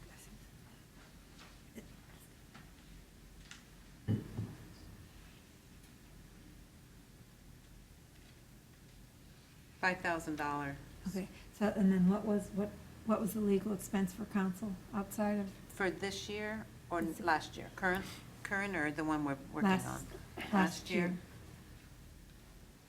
Had 32,000, well, this year, 2019. So we're, It was 67 in 2018. the total that you predict that we will have spent for 2019 will be what, something under 100,000? Is that Yes, yeah, around 90. 90-some thousand. And so the goal for 2020 is to spend less Mhm. than that? And you say. But it's actually, it's gonna be a little bit above 100, right? Because it's 32 and 62, but 62 just reflects 3/4. So we have 3 more months of retainer. You mean, we have, it's more than 62, Right. 62 is just, three Correct. quarters of the Right, total right, amount. right. Okay, so, But I think what's important is what Colleen also mentioned about the additional costs of 67, which we are now half of that because of the new, policy that council has to approve any additional expenditures. So, and that would continue. well, have we talked to any other communities, sort of related to our size, probably not as small as us, who do have an in-house person? I mean, I just don't feel competent to make that decision about whether having a part-time in-house solicitor, I guess they'd call him a solicitor, and then hiring out for a special thing. I don't feel like I have the competence to make that decision, frankly. So we actually, 4 years ago, when we put out an RFQ, we did do that research. And we found out that a lot of communities have in-house, and then they establish a fixed rate with, a expert firm. Like a Frost or whatever that, specializes in municipal law. So we do have that. I mean, we could update it. But I think it's a standard practice. I guess I would advocate for continuing to move in that direction, because I think basically what we're looking at for under the retainer is 80-something thousand, right? Because if 3/4 is 60, we're talking about another 20. So we're reducing that, and we continue to control, additional legal fees. So, You saying but are you proposing then that we have the in-house, and I think and we you said- budget for 65, Okay. and I think we can find somebody for that or less. But 65 doesn't include overhead. I don't think it should be a full-time position. Okay. There is no overhead. Okay. It's a contract. Yeah, if we go that route, right? Okay. So, is that kind of the direction we want to go, or what do you guys think? Well, I think the short answer is yes. That Randy knows that. And then Colleen said we can propose that we can just put the money in, and then wherever we end up, as long as there's enough to cover both scenarios. You're going with a hired person with a little extra for the professional fee, professional firm. I just say put that in, and then we're prepared to go either way. Okay. So then, the other action item is, we need to get that RFQ together. Right. And so if there's consensus with council to move forward, then that's something that Josue and in particular can work on. Okay. So Okay. for my clarification, we're gonna put 65, and we're gonna consider part-time. Yes. So I'll take out the benefits. Would you want a little retainer to start the first of the year budgeted, in case that full-time person we don't have them set January 1? I think so, yeah. Would you want a half a year's worth? Would you like a quarter? Would you like 20, 30? I think a quarter. Quarter's good, Okay, good so guess. 20,000? Yep. Yep. Okay. So we're committing 82-ish. And then, but I'll take out the extra that I have for the benefits up there. Okay. So Well, 20,000. I guess I have a question. Mhm. We're talking about changing the form. So is the problem the form or the person? I think the issue that has been raised is the quality. Yeah, I mean, so changing the form doesn't necessarily change the quality. I mean, maybe we need to change the person. Well, I think that's I mean, that's this why. will change the Right, person. that's why we're probably. talking about an RFQ. So, okay. And we have, we made any final decision, but I think at least in my mind, we should move forward with that RFQ, if we're agreed that we want to think about a change. Well, in terms of the budget itself, we need to agree upon what we're putting in the budget. I mean, that's what we need to do tonight, I think, whether, Well, we're not finalizing it yet, but you're right, we need to, yeah. I mean, regardless of whether we put out the RFQ or not, we need to agree, it would be good to agree tonight on what we want for legal total. So would you go over that, Colin? So up here in the wages, under administrative, I'm gonna keep the 65,000, I'm sorry. I'm gonna reduce the full-time benefits that I have in these columns, and I'm going to add 20,000 to what would be your retainer to get started. Okay, so you're gonna put in about 82,000. Well, the 65 is already in Oh, here, 65. in that, so I'm taking out, let's see, 9, 10, 11, 12, 13, taking out about 15,000 here. That doesn't change because it's already in it, and I'm adding 20, so you're actually only going to go up about 5,000. And you had put those things in because you were thinking the person would be an employee? Yes, I put a note that we were gonna be adding a full-time legal. Oh. So at the worst, I wanted to include the benefits to make sure, and that, put that at 103,000. So if we can find somebody part-time with no benefits, that will kind of balance out now from where I'm at. So 102,000 for the 2020 budget total. For legal, 85. 65 for the employee and 20 for the, Okay. It would have been I thought it- 102 if It you would have left been a 100. full-time employee in there Oh, with oh, okay, benefits. so it'll be about 85. 85 for 2020. Yes. And for 2019, we're anticipating spending probably Probably a little over 100. Mhm. so, about 20,000 left.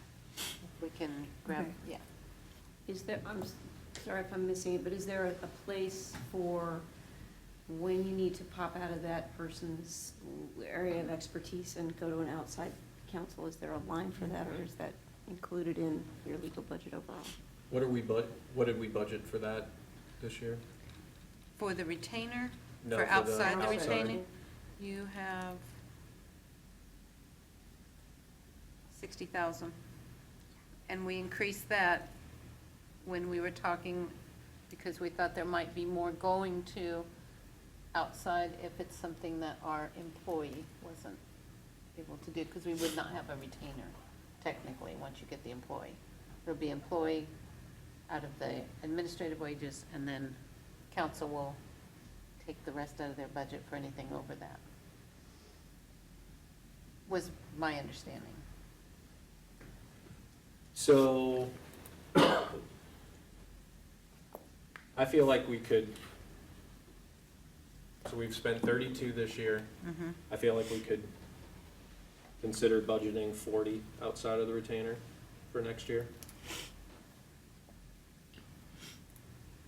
Rather than 20? Rather than 60. In your council part. Oh, This is okay. outside of the retainer. You know, with the idea that we have other options for, you know, when litigation happens, so. So you're wanting the 60 down to 40, is that a consensus I can go ahead and change? Do we also need to, or is it somewhere else in the budget, the insurance, the legal insurance, whatever it's called, where we just pay, 5,000? yeah, the 5,000, is that in there somewhere as well, if we needed to go that route? I don't Is know that what that PEP, is. you mean? Yeah, Yeah. that- Oh, PEP. that's a standard in our liability, that's So- built in the budget. It's in there, all Yeah. right, that's the question. So that, I mean, I think that's why we have not gone outside of the retainer that much, because we have used PEP. Right. And, not to mention that we're improving, HR policies and other things, so. Right. So 40,000 to legal from 60 for the outside. Is that the change? Or did you say 30? Judy, I are said you the 40. person that interacts most with our legal? I wouldn't say most. I have a fairly high level of interaction, but I would say probably well, it depends. I mean, before you had a village manager who used those services pretty regularly. I think Josue uses them to a lesser extent. Denise definitely uses those services. I don't know, 40 seems sort of low to me. but- Well, I mean, I mean- in my mind, part of this is also budgeting to sort of, think about our policies around legal services. So, But that's when you look at what portion of the budget are those expenditures coming out of, most of the interaction that I have right now with legal is under the retainer. Most of what Denise does is under the retainer. So, I mean, part of it is really drilling down on things like, okay, if we want to look at transient guest lodging all over again, how's it going to affect the legal bottom line? That's outside the retainer. What kind of expense is attached to that? So I think I think that what Brian's saying in a way is, if we're really looking very carefully about when there's an indication that council may go outside of a retainer, that those expenditures can be kept lower, because most of Denise and and the village manager's expenses are covered within that retainer, and I would assume as you go out for an RFP, those are exactly the areas of expertise you're looking for in an in-house Right. person.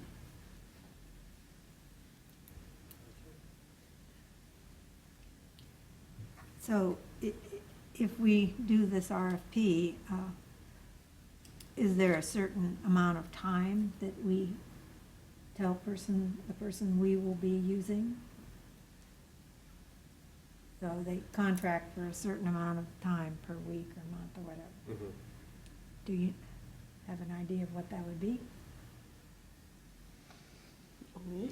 Gee. Well, I don't know anyone. Well, it depends I on don't whether know. there's a blow-up of some It's sort hard where to- it can get I mean, if it's extremely- 40,000 and the person charges, I don't know, $100 an hour, $50 an hour, I don't know, then it should come down to how much time we think we're gonna be using them. I would imagine we can get some pretty good feedback on how to sort of scale that from, some professional sources as we look at it, because I think that anyone who's gonna put their services forward for an RFQ knows that it's a little bit like being a police officer. Sometimes you sit around drinking coffee waiting for, the emergencies to happen, and other times it's absolutely nonstop for 3 days in a row. I think the legal world is a bit similar in terms of flare-ups than just regular ongoing activity, so. But we actually have the data to calculate this. Because even though we're operating under a retainer, we get a monthly calculation of those hours. I would guess we're talking about somebody that works 20 hours a week. So, and that's why I think, somebody who's semi-retired, 65,000, and, kind of a part-time job could be relatively I thought you attractive. said 40,000. That's outside of the Oh, that's retainer. outside, okay. Right. Yes, it's a little confusing. But I think ultimately, I think what's more important is the policy change, because we still have time to come back and adjust these numbers. And that's why if we are gonna shift policy-wise to how we do legal services, I think we need to have something at the next meeting to start moving that forward.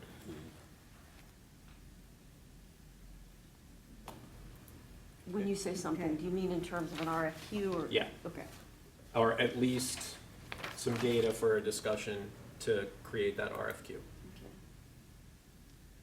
Okay, So 40,000 for retainer? yep. Okay, that is in. Didn't you just say it was 40,000 outside the retainer? Yes, the outside retainer, That's I'm what- sorry, under legal for the council's budget. And then administrative, we have the 65,000 for a part-time in-house.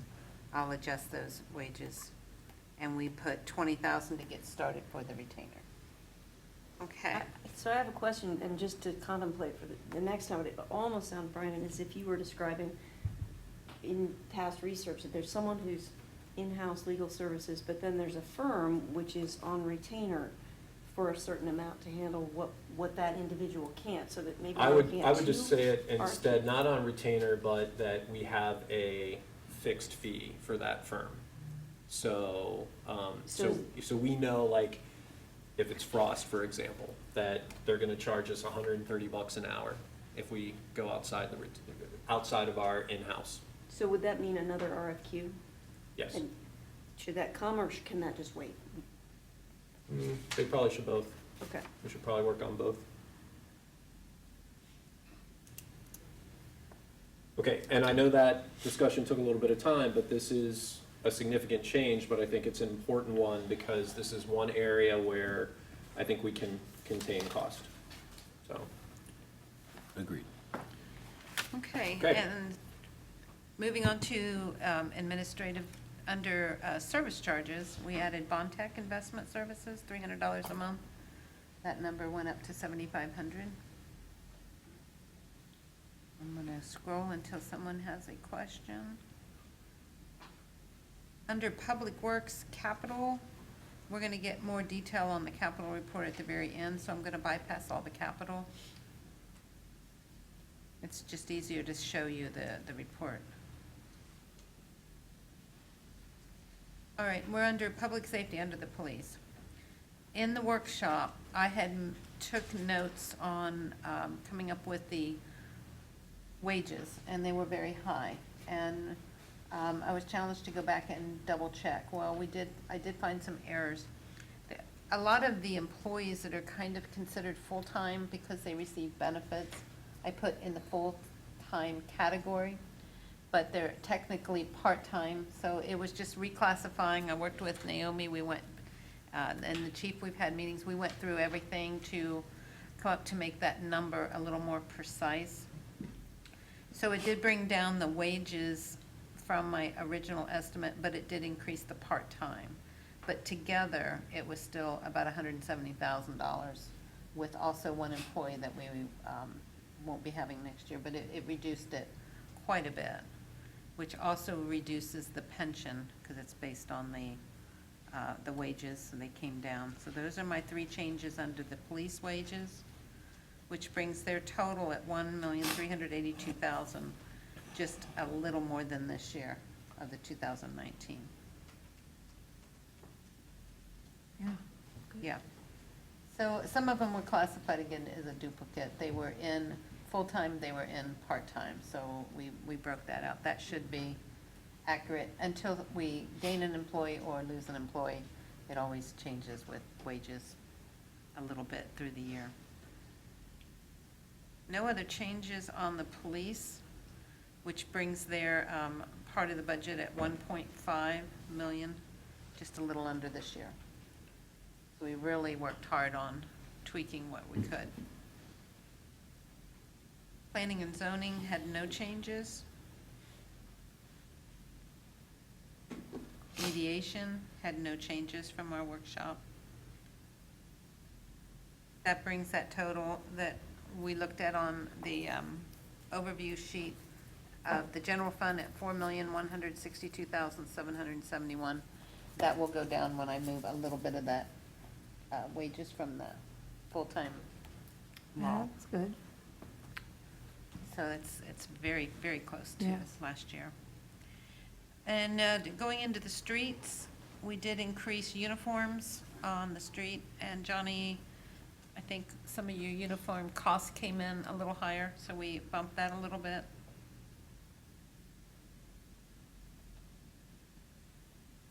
We added something under his safety equipment in almost all the funds.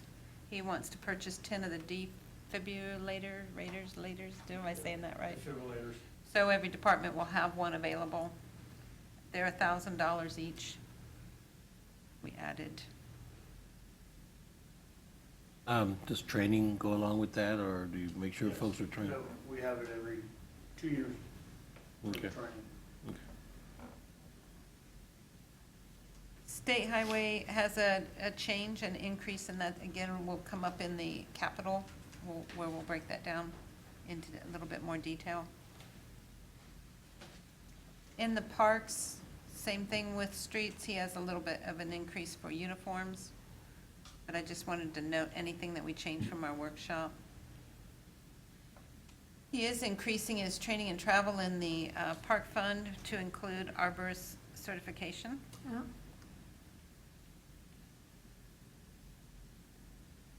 He increased the vehicle maintenance, added the defibrillator. Nothing's changed in the pool. Defib. I have a minor Yes. question. We were talking about the dog park a little while ago. Does it, like, I don't know where that property is now, but would it convert to parks, or is it all, does it? Parks owns it now. All right, so no change, okay. Bryan Center had only a change, maintenance of the equipment. He has a new contract coming up in 2020. He needed to increase that line item a little bit to cover any additional costs in that contract. It's not been totally worked out yet. That's for Eden there.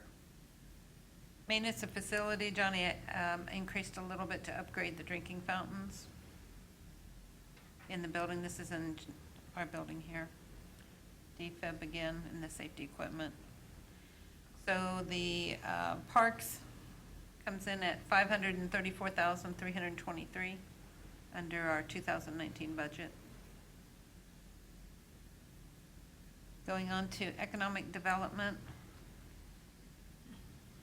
There is 30,000 in red that I believe was was added since our workshop on hold for homing. I think I read in our notes from 19 that they wanted in each year. So there's a, and that's coming That's- from economic development. it's in economic development.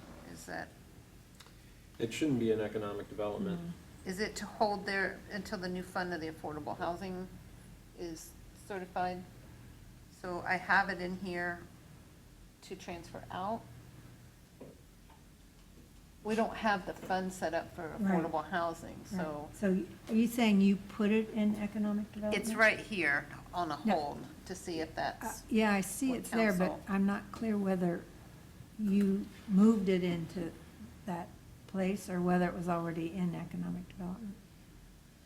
from our workshop. Look at my copy if it was in there. From the notes that you wanted 30,000, I believe, in the affordable housing. Right, but it shouldn't come out of economic development. And it should come out of, I guess it comes Just out the of the general fund. okay.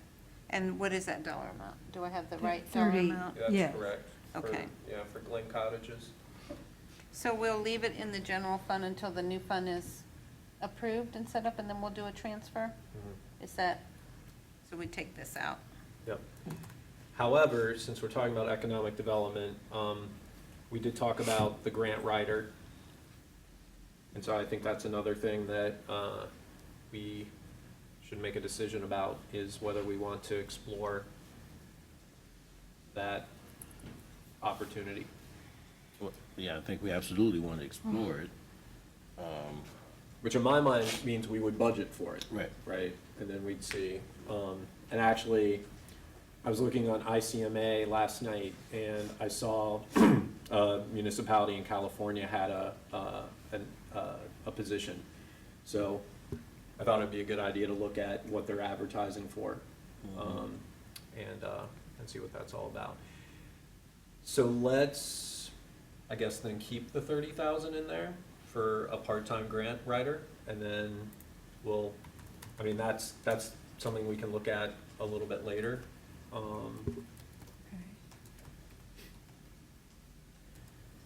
And right now, it's in professional services. Yes. Right. And by the way, just a side note for folks that didn't tune into our 7 hours of budget meetings, I learned last month during a visit to Valley City, North Dakota, that they hired a grant writer and within 5 years generated $16 million. So we are definitely going to consider that as a possibility. All right.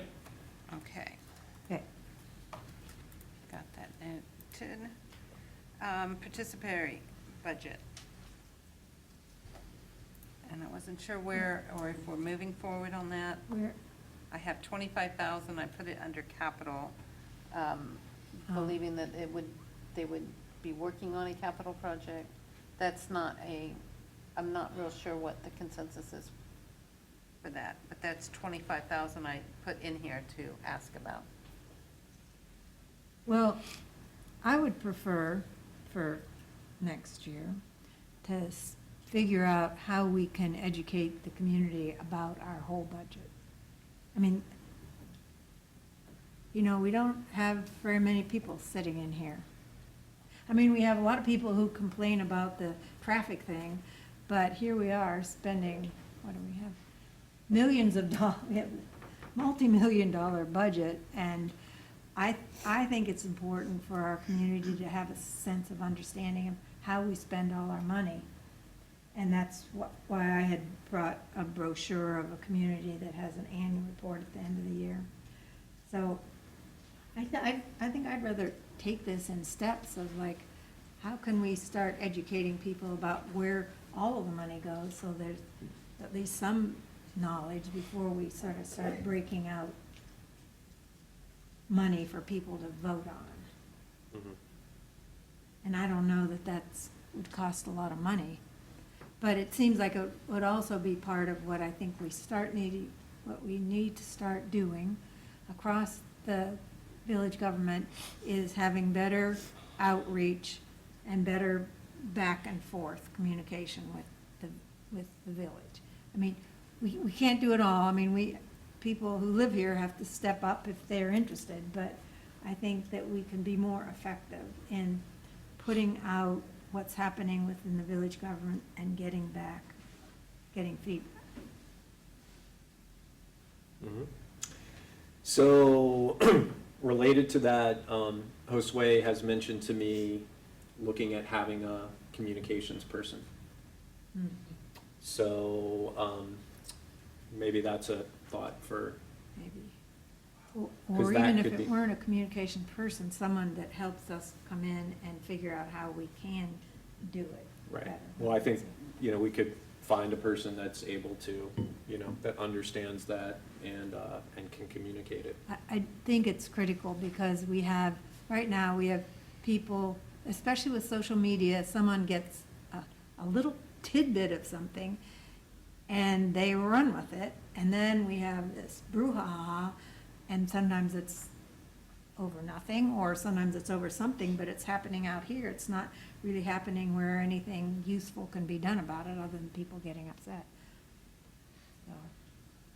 So the other thing I want to remind folks of is that money was what we had left over from the lodging tax, right? Because we committed to completing the sidewalk project. And so this was, kind of in line with, we want to reinvest the lodging tax in community development. And that comes in at least last year, 53,000.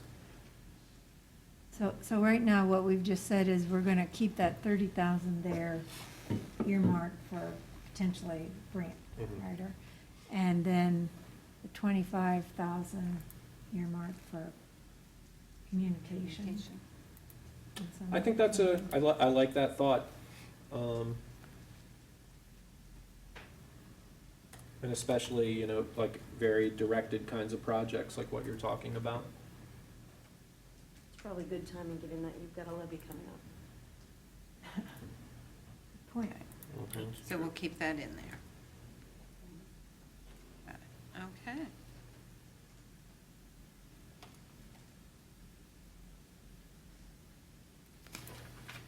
So the other thing, Colleen, is do we have anything from Economic Development earmarked for the Community Development Corporation? No, there's nothing else that was talked about to put in at this point. Okay, so we're gonna have some contribution there, but it's, so maybe just like, I guess put a tab, and we'll come back to that, because Lisa knows more about that. Okay.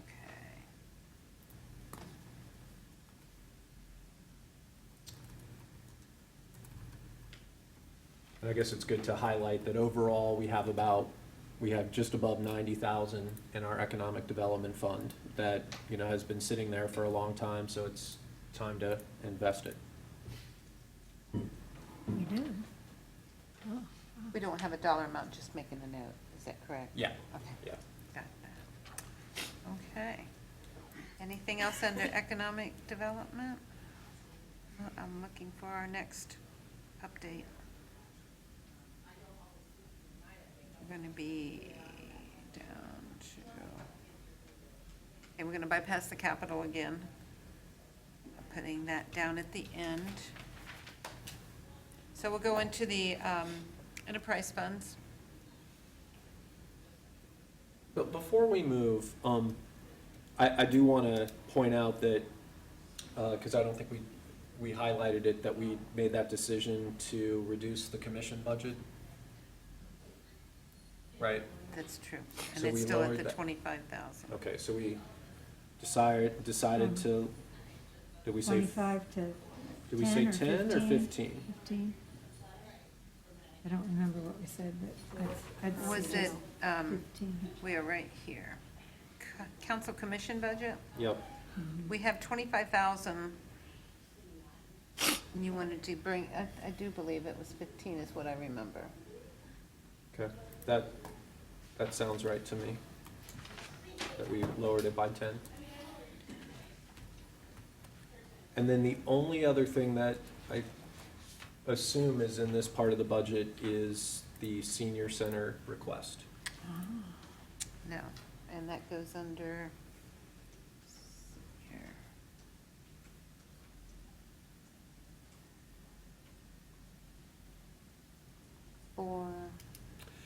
So this was in the packet last time, was the request to support utilities and transportation, with the argument that most communities, or let's say many communities in Greene County, support their senior centers. And that actually the village did that in the past. I think it's, well, Yeah, we didn't agree on an amount. We did not. They didn't exactly have a total amount, but I didn't know I where, would think it would be 10,000, 15,000. from the general fund, as a donation. well, we talked about that we wanted it to specifically go to utilities and transportation, as opposed to operations. And so actually, from the data that we got, that was also in the last packet, it indicated that transportation utilities are about 20,000 a year.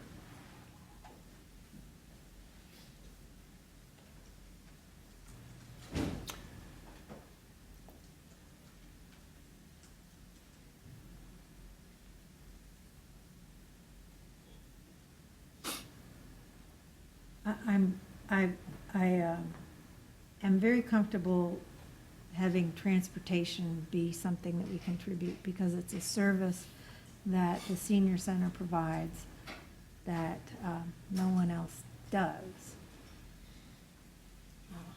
Utilities, I guess I'm less so. But what do you? I think it's more tangible, and I guess with regard to utilities, one could wonder whether we could do something else something else with utilities besides paying cash. Oh, God. No, well, I was just gonna say, I think with utilities, my thought process is, especially when it's really hot in the summer, it's really cold in the winter, it's a place for seniors to be able to go So I think that actually seems pretty tangible to me too. I don't know, I feel like it's a really great investment. I don't see it as just a donation, especially because so many seniors do use the senior center. And I've been a few times for the lunch to talk about some different projects at Home Inc. And it really is just a service that is amazing. And I want to see it continue and thrive until I'm a senior going to the senior center essentially, and beyond that. So I see the benefit in supporting the utilities. So how about we think about it like this? We make our commission budget 10,000, so we tighten up there, and we take that other 15,000, and at least for this next year, I thought we just made the Support. commission budget 15. well, that's what I said, let's make it 10. And then this is where, so it doesn't create an increase out of the general fund, and we focus on the senior center at least, for this next year. Well, I'm okay, especially given what you said, and thinking about the use of the senior center, that they open it up for all sorts of things. That space is a community space essentially. So paying 15,000 for utilities and transportation, I'm cool with that. I do want to come back to commission because I have said that I want 2,500 for 5 years for the Right. conservation area. So that would, if 2,500 comes out of 10,000, that means that there'd be 7,500 for the rest of the commission. So the Which is current, not a lot. well, so the current financials show that as of the third quarter, our commissions have spent 5,000 and what? Do you remember? Just above 5,000. Yes, I think you're. So if we extrapolate to the fourth quarter, that's 7,500. And so, Well, I don't think it's that linear. I think we tend to get, some commissions tend to get requests for funds, on a bit more of a cyclical basis. Like near the end of the year, I know, in fact, a request came in, not sure of the dollar amount, but at least to HRC, something just came in this week. So I guess instead of extrapolating from current year, I guess I'd like to look historically, like what we've done. And I think if you start there, I think limiting all of the commissions to 7,500 is gonna be a little tight. Well, I propose that we keep the commission budget at 15 and take that extra 5 from the general fund for the senior center. okay. That's more reasonable, I believe. Can we repeat it one more time? 15 for commissions, 15 for the senior center. 15 for commission and 15 for senior. And we want that investment in the senior center to support transportation and utilities.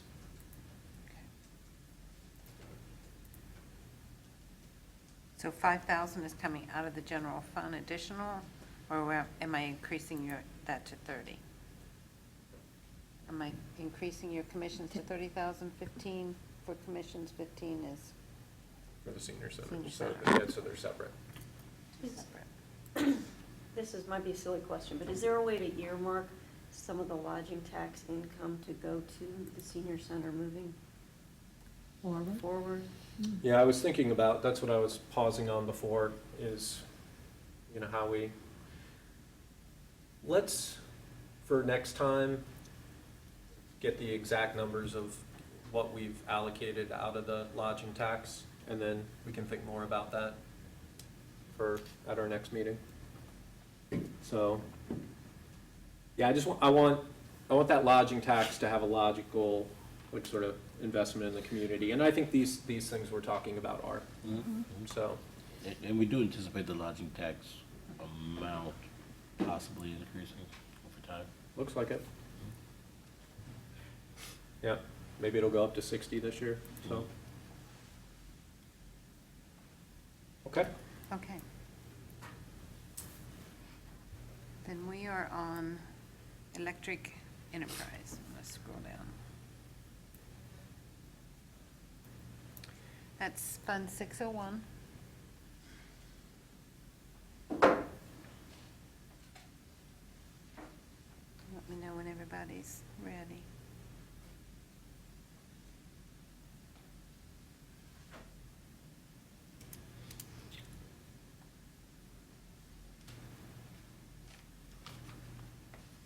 Are we all there?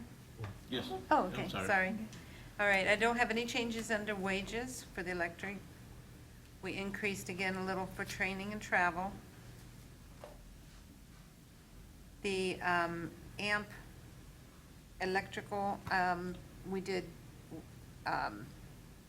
increase just a little. However, I also got an email back from them, and they gave us their projections for 2020, and I do believe I'm going to be able to come down 100, 150,000 on this, but I want to get that.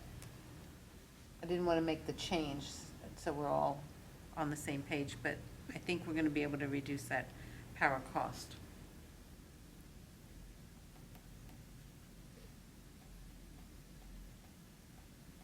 Again, adding a defibrillator and into this fund. That was the only change in the electric, so I'm anticipating it down to 4.4 from 4.5. And I'll have that confirmed for the next workshop, or the next presentation. Under the water, Question, you have 4,000 for the defib, is that 4 of them? Was that 4 departments combined, is that a summary? there were other equipment in the safety Okay. equipment line item. Okay. He pretty much added $1,000 for each one Okay. to whatever the number was on the original. Okay, thank you. You're welcome. Water fund, no changes again in payroll. No changes under the training and travel. No training under contractual changes. The fib again is an increase. I believe that is all for water distribution, actually no changes other than adding the defibrillator. The water distribution. We did up his operating supplies by $5,000. Added the defib. That was the only 2 changes under water fund. Basically the same as our workshop. Any questions under water? We'll go into sewer. Uniforms, that was all across the board that he had the increases. Nothing under wages, nothing else under. Vehicle maintenance went up. Tools went up a little. Let's keep scrolling down under sewer. Bless you. We did take out some water and sewer charges that we charge ourselves. That's actually lowering our appropriations under the sewer.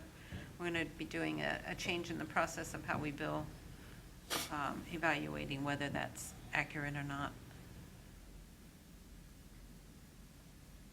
Office equipment, he increased a little. Safety supplies the same. So there's not much under sewer either. Any questions under sewer? Nope. Nothing changed under solid waste, and the rest of these funds, police pension, remain the same. So we're actually ready for the capital. If anybody need a break or just keep going, Well, how deep are we gonna get into capital? I'll bring up the PowerPoint, or the, basically this is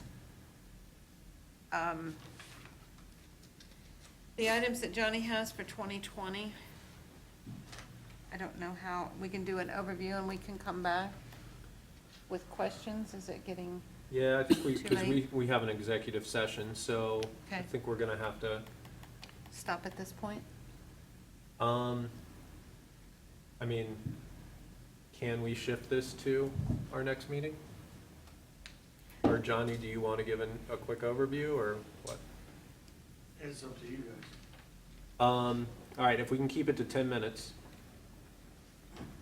Ish. Do you want to go with the bigger items? You, whatever you want, I'll scroll up and down for you. But we can definitely, dedicate more time. I really think there's only probably the one big change from anything that we had already discussed last year and moving forward. We've got one more, Colleen, for the Bryant Center, and I'll get you that information. That's windows for the Bryant Center in A and B, and in the art room and in the police department. I gotta still put that quote in there. I was just back here looking at it.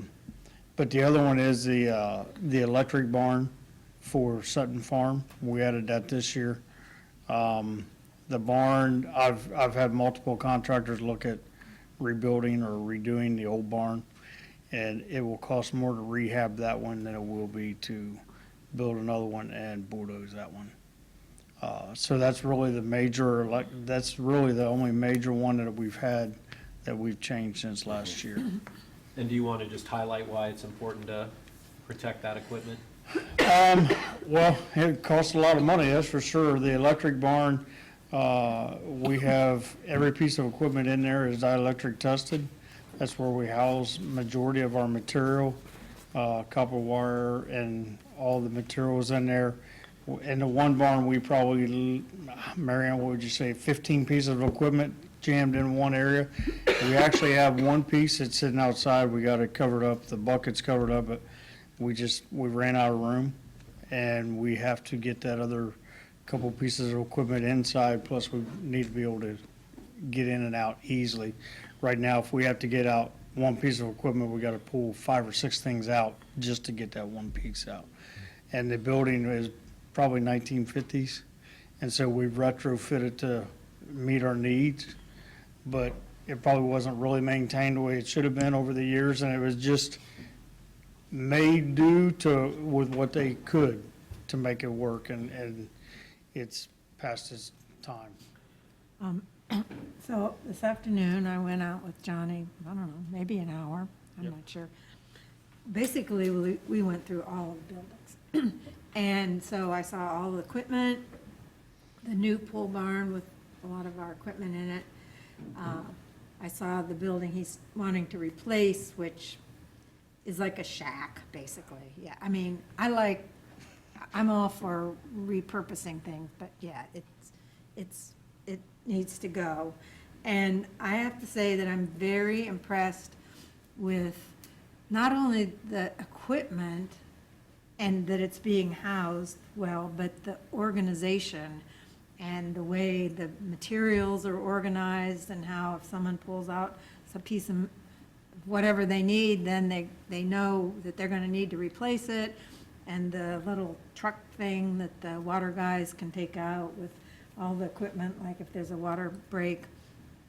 So it's very impressive, and, I do have the sense that in the past, equipment was just sort of sitting out here and there, and then what happens is then it deteriorates, and so. Well, and we know that from early in our council careers, that we incurred some significant costs because we weren't housing those things. I was really glad to be able to spend that time and look at the buildings and the truck and the, all the equipment and the materials and the break room and everything.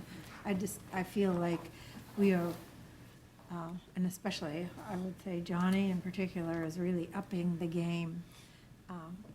Sort of, as I said to him, I think Yellow Springs has spent a lot of time being in the 20th century, and we're sort of getting dragged into the 21st in various ways. And this is an example of, how. Yeah, well, and taking care of our stuff. I mean, I think it started with the water treatment plant, and then, we've been on a positive trajectory since then, so. And I'll say one more thing. I'm interested in, do we need to do all of this ourselves? Or can we be sharing things? And so that was one of the things we talked about. Taking advantage of opportunities, and in this case, collaborating, sharing with other communities, coming over and doing stuff for them, they come over and do stuff for us. So I think that's part of the mindset too. And you had talked to me about that, and so at 3:30 when I dropped you off, Tanner calls and says, hey, by the way, Xenia Township needs our sweeper, And so Adam's gonna run down there in the morning and sweep a road so they can get it done real fast versus them renting something. So we are doing a lot of collaboration now with Fairborn, Greene County, Bath Township, with Xenia Township, with Miami Township. And we're helping other communities, and other communities are helping us as well. Like I was explaining to Mary Ann, right now, we have a roller from Miami Township that we use today to put down the striping. We've been using it for potholes and stuff like that, so Right. we are doing a lot of that. Greene County and Fairborn's helped us out with camera trucks. Yeah, and we've talked about that for a couple of years, and I think it's good to, keep that on the radar, those opportunities. And actually, in Josue's manager's report is a great example of how we collaborated with the township to get the excess dirt off the CBE land to help with the firehouse, and then also worked a deal so we could clear out a bunch of the rubbish out at the farm at the same time, which would have been pretty costly. Yes. So, And one thing I go back to say, I can't do it by myself. My crew, phenomenal. I'll put our public works up against anybody. I think we got it covered from A to Z. And it's not a one-man show, it's a team effort. Yeah, And I it's team really village. got that sense just being out there and hearing people interact. Right. So, that's, the other thing that you had a question on was Ellis Park for the 30,000 for the bridge for the spillway. We allotted 30,000 for the next 2 years. I actually did get a price on the first bridge, and I can get the first two, which is the one that goes across the spillway and the other one that goes across that little drainage ditch, for about $36,000. And that's 80 inches wide. It's a ramp. There's no steps. Somebody can take a cart across it. We can take our lawnmowers across it. And Greene County's been using this contractor to do all their bridges and park works at Indian Mound and about every park in Greene County. And then the third one would be a future ideal of maybe putting a gazebo in that island and putting a bridge out to that island, so we may be able to rent it for weddings and stuff like that.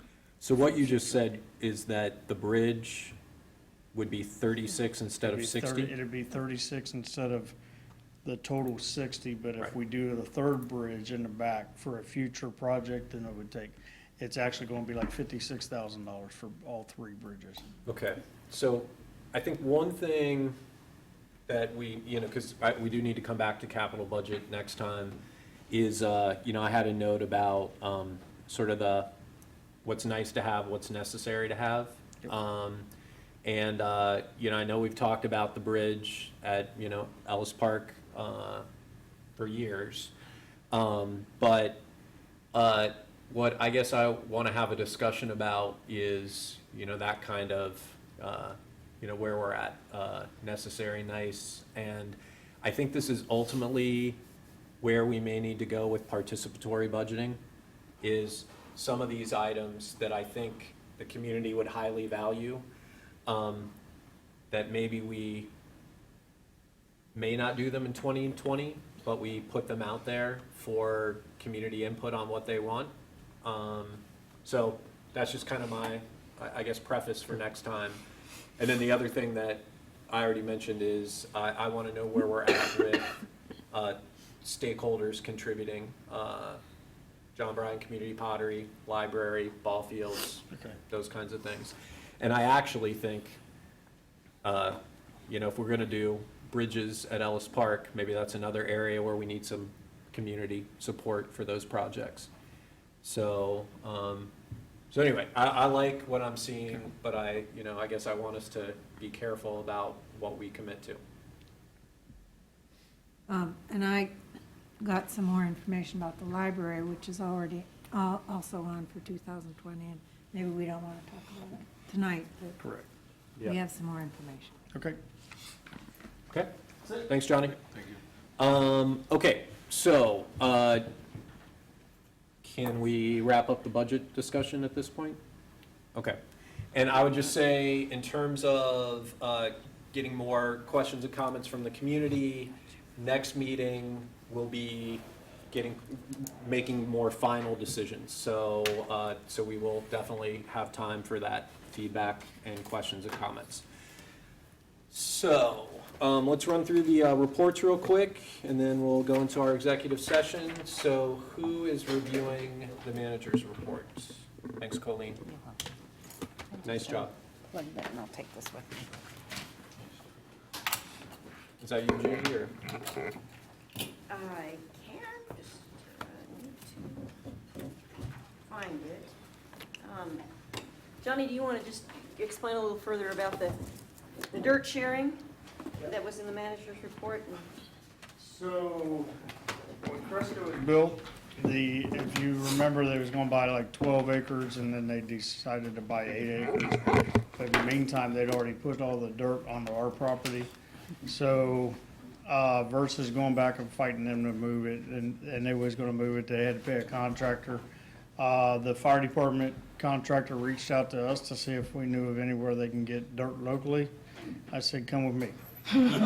So, he needed, 5,200 and something odd cubic yards. That housed out there about 4,700 yards. But then, we had some at the shop and he was able to take it. So while he's bringing his trucks in to haul all the dirt, they're actually on the way back out of town. They're actually hauling out spoils from the farm just for the convenience of being able to use the dirt here locally. And they're taking the spoils back to Leesburg to an EPA regulated site that they dump on. So we are trying to get rid of that whole entire pile at no cost. And it's probably about $100,000 savings. So, So the cell tower deal worked out, huh? well, we won't go there, Kevin. So, and I think that was probably the only thing that he had in there. He had just mentioned that you had wanted a report on Renergy, and that will be coming along on November the 4th. Right, we already talked about the EPA meetings. And then he wanted to thank staff for an outstanding street fair. It was a real team effort, and he spoke to that. All right, thanks, Judy. Thanks, Johnny. Anything for clerk report wise? No, just be careful on Halloween. Those children are mad with sugar and wearing dark things, so drive safely. And any highlights with board and commission reports? Nope. Okay, great. I do want to mention two quick things. See you, Richard. First of all, I found out that Greene County is planning to put a 0.25% sales tax increase on the ballot in March to fund the new jail. Yeah.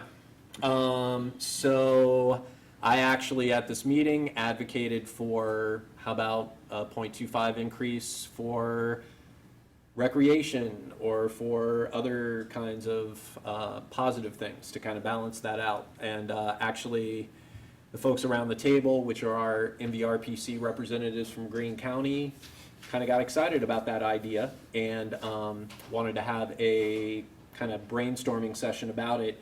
So I put that out there because if people have thoughts about how we could advocate for sales tax that I think our community members would appreciate, we may have an opportunity. So, Would that be one sales tax going to more than one purpose? yeah, so it would be like, So if you don't want a new jail, right.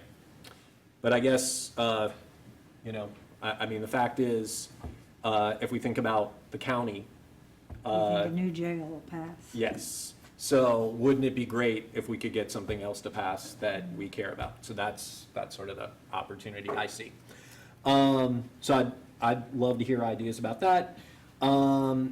Greene County Trails Plan is moving forward, very exciting. And the last thing is, Judy, I just wanted to know where we're at with the Active Transportation Enhancement Committee and getting a date for that.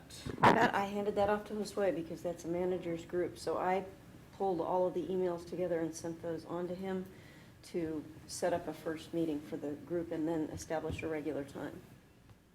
You're not talking about the justice, right? You're talking about active transportation, which, remember, is under Planning Commission, but I think it's okay for Josue to set it up. But remember, that is housed That under, is- Right, because So that's, funny, because he said, oh, yeah, absolutely, that's mine, I've got it.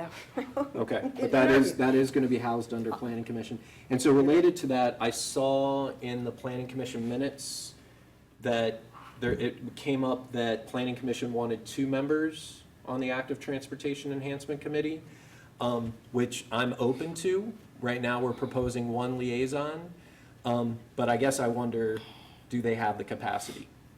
So, I was out of town, so I wasn't at that meeting. okay, so I guess just, Well, if you can help follow up on that. Well, and we had bounced that back and forth just a little bit, but that perhaps there should be the representative and the alternate, so that we aren't, the planning commission isn't missing any meetings, and that's sort of similar to the way that council makes certain that there's a voice and a presence on all of those. Okay. That seemed appropriate to me, Good, so as long as that's, but I just wanted to, because I just saw that in the minutes and I hadn't heard that before, so I wanted to follow up on that. But I'd still like the Active Transportation Enhancement Committee to meet in November if possible.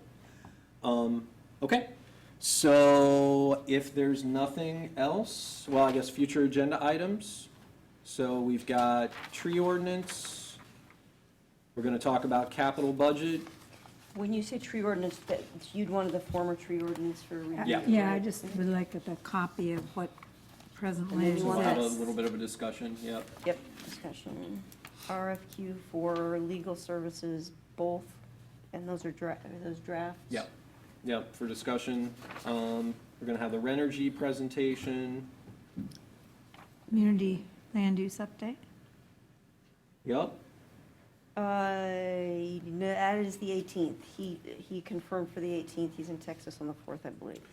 and so let me just ask, since Colleen's still here, if we shifted the first reading to the 18th and the second reading to the 2nd, is that okay for the budget? Because I feel like we would benefit from a little more discussion before that, if that is timely still. And it would be effective at that. If you read it twice as an emergency, Yeah. it's effective at that second reading, Okay. so you'd That be gives fine. me time to get it in the system. Okay, Okay. so let's plan to do that So what about capital improvements? You mean, Next meeting. next meeting. okay. Yep. Okay, anything else? It's- All right. Yeah, I'm not sure, we might not have time for a couple of those other items, but we'll figure that out. Okay, so if nothing else, I'll entertain a motion to adjourn and move into executive session. For what purpose, Judy? The Oh, here it discussion is. of the evaluation of a village employee. I move to adjourn and move into executive session for the purpose of the discussion of the evaluation of a village employee. A second. Okay, can we do a roll call?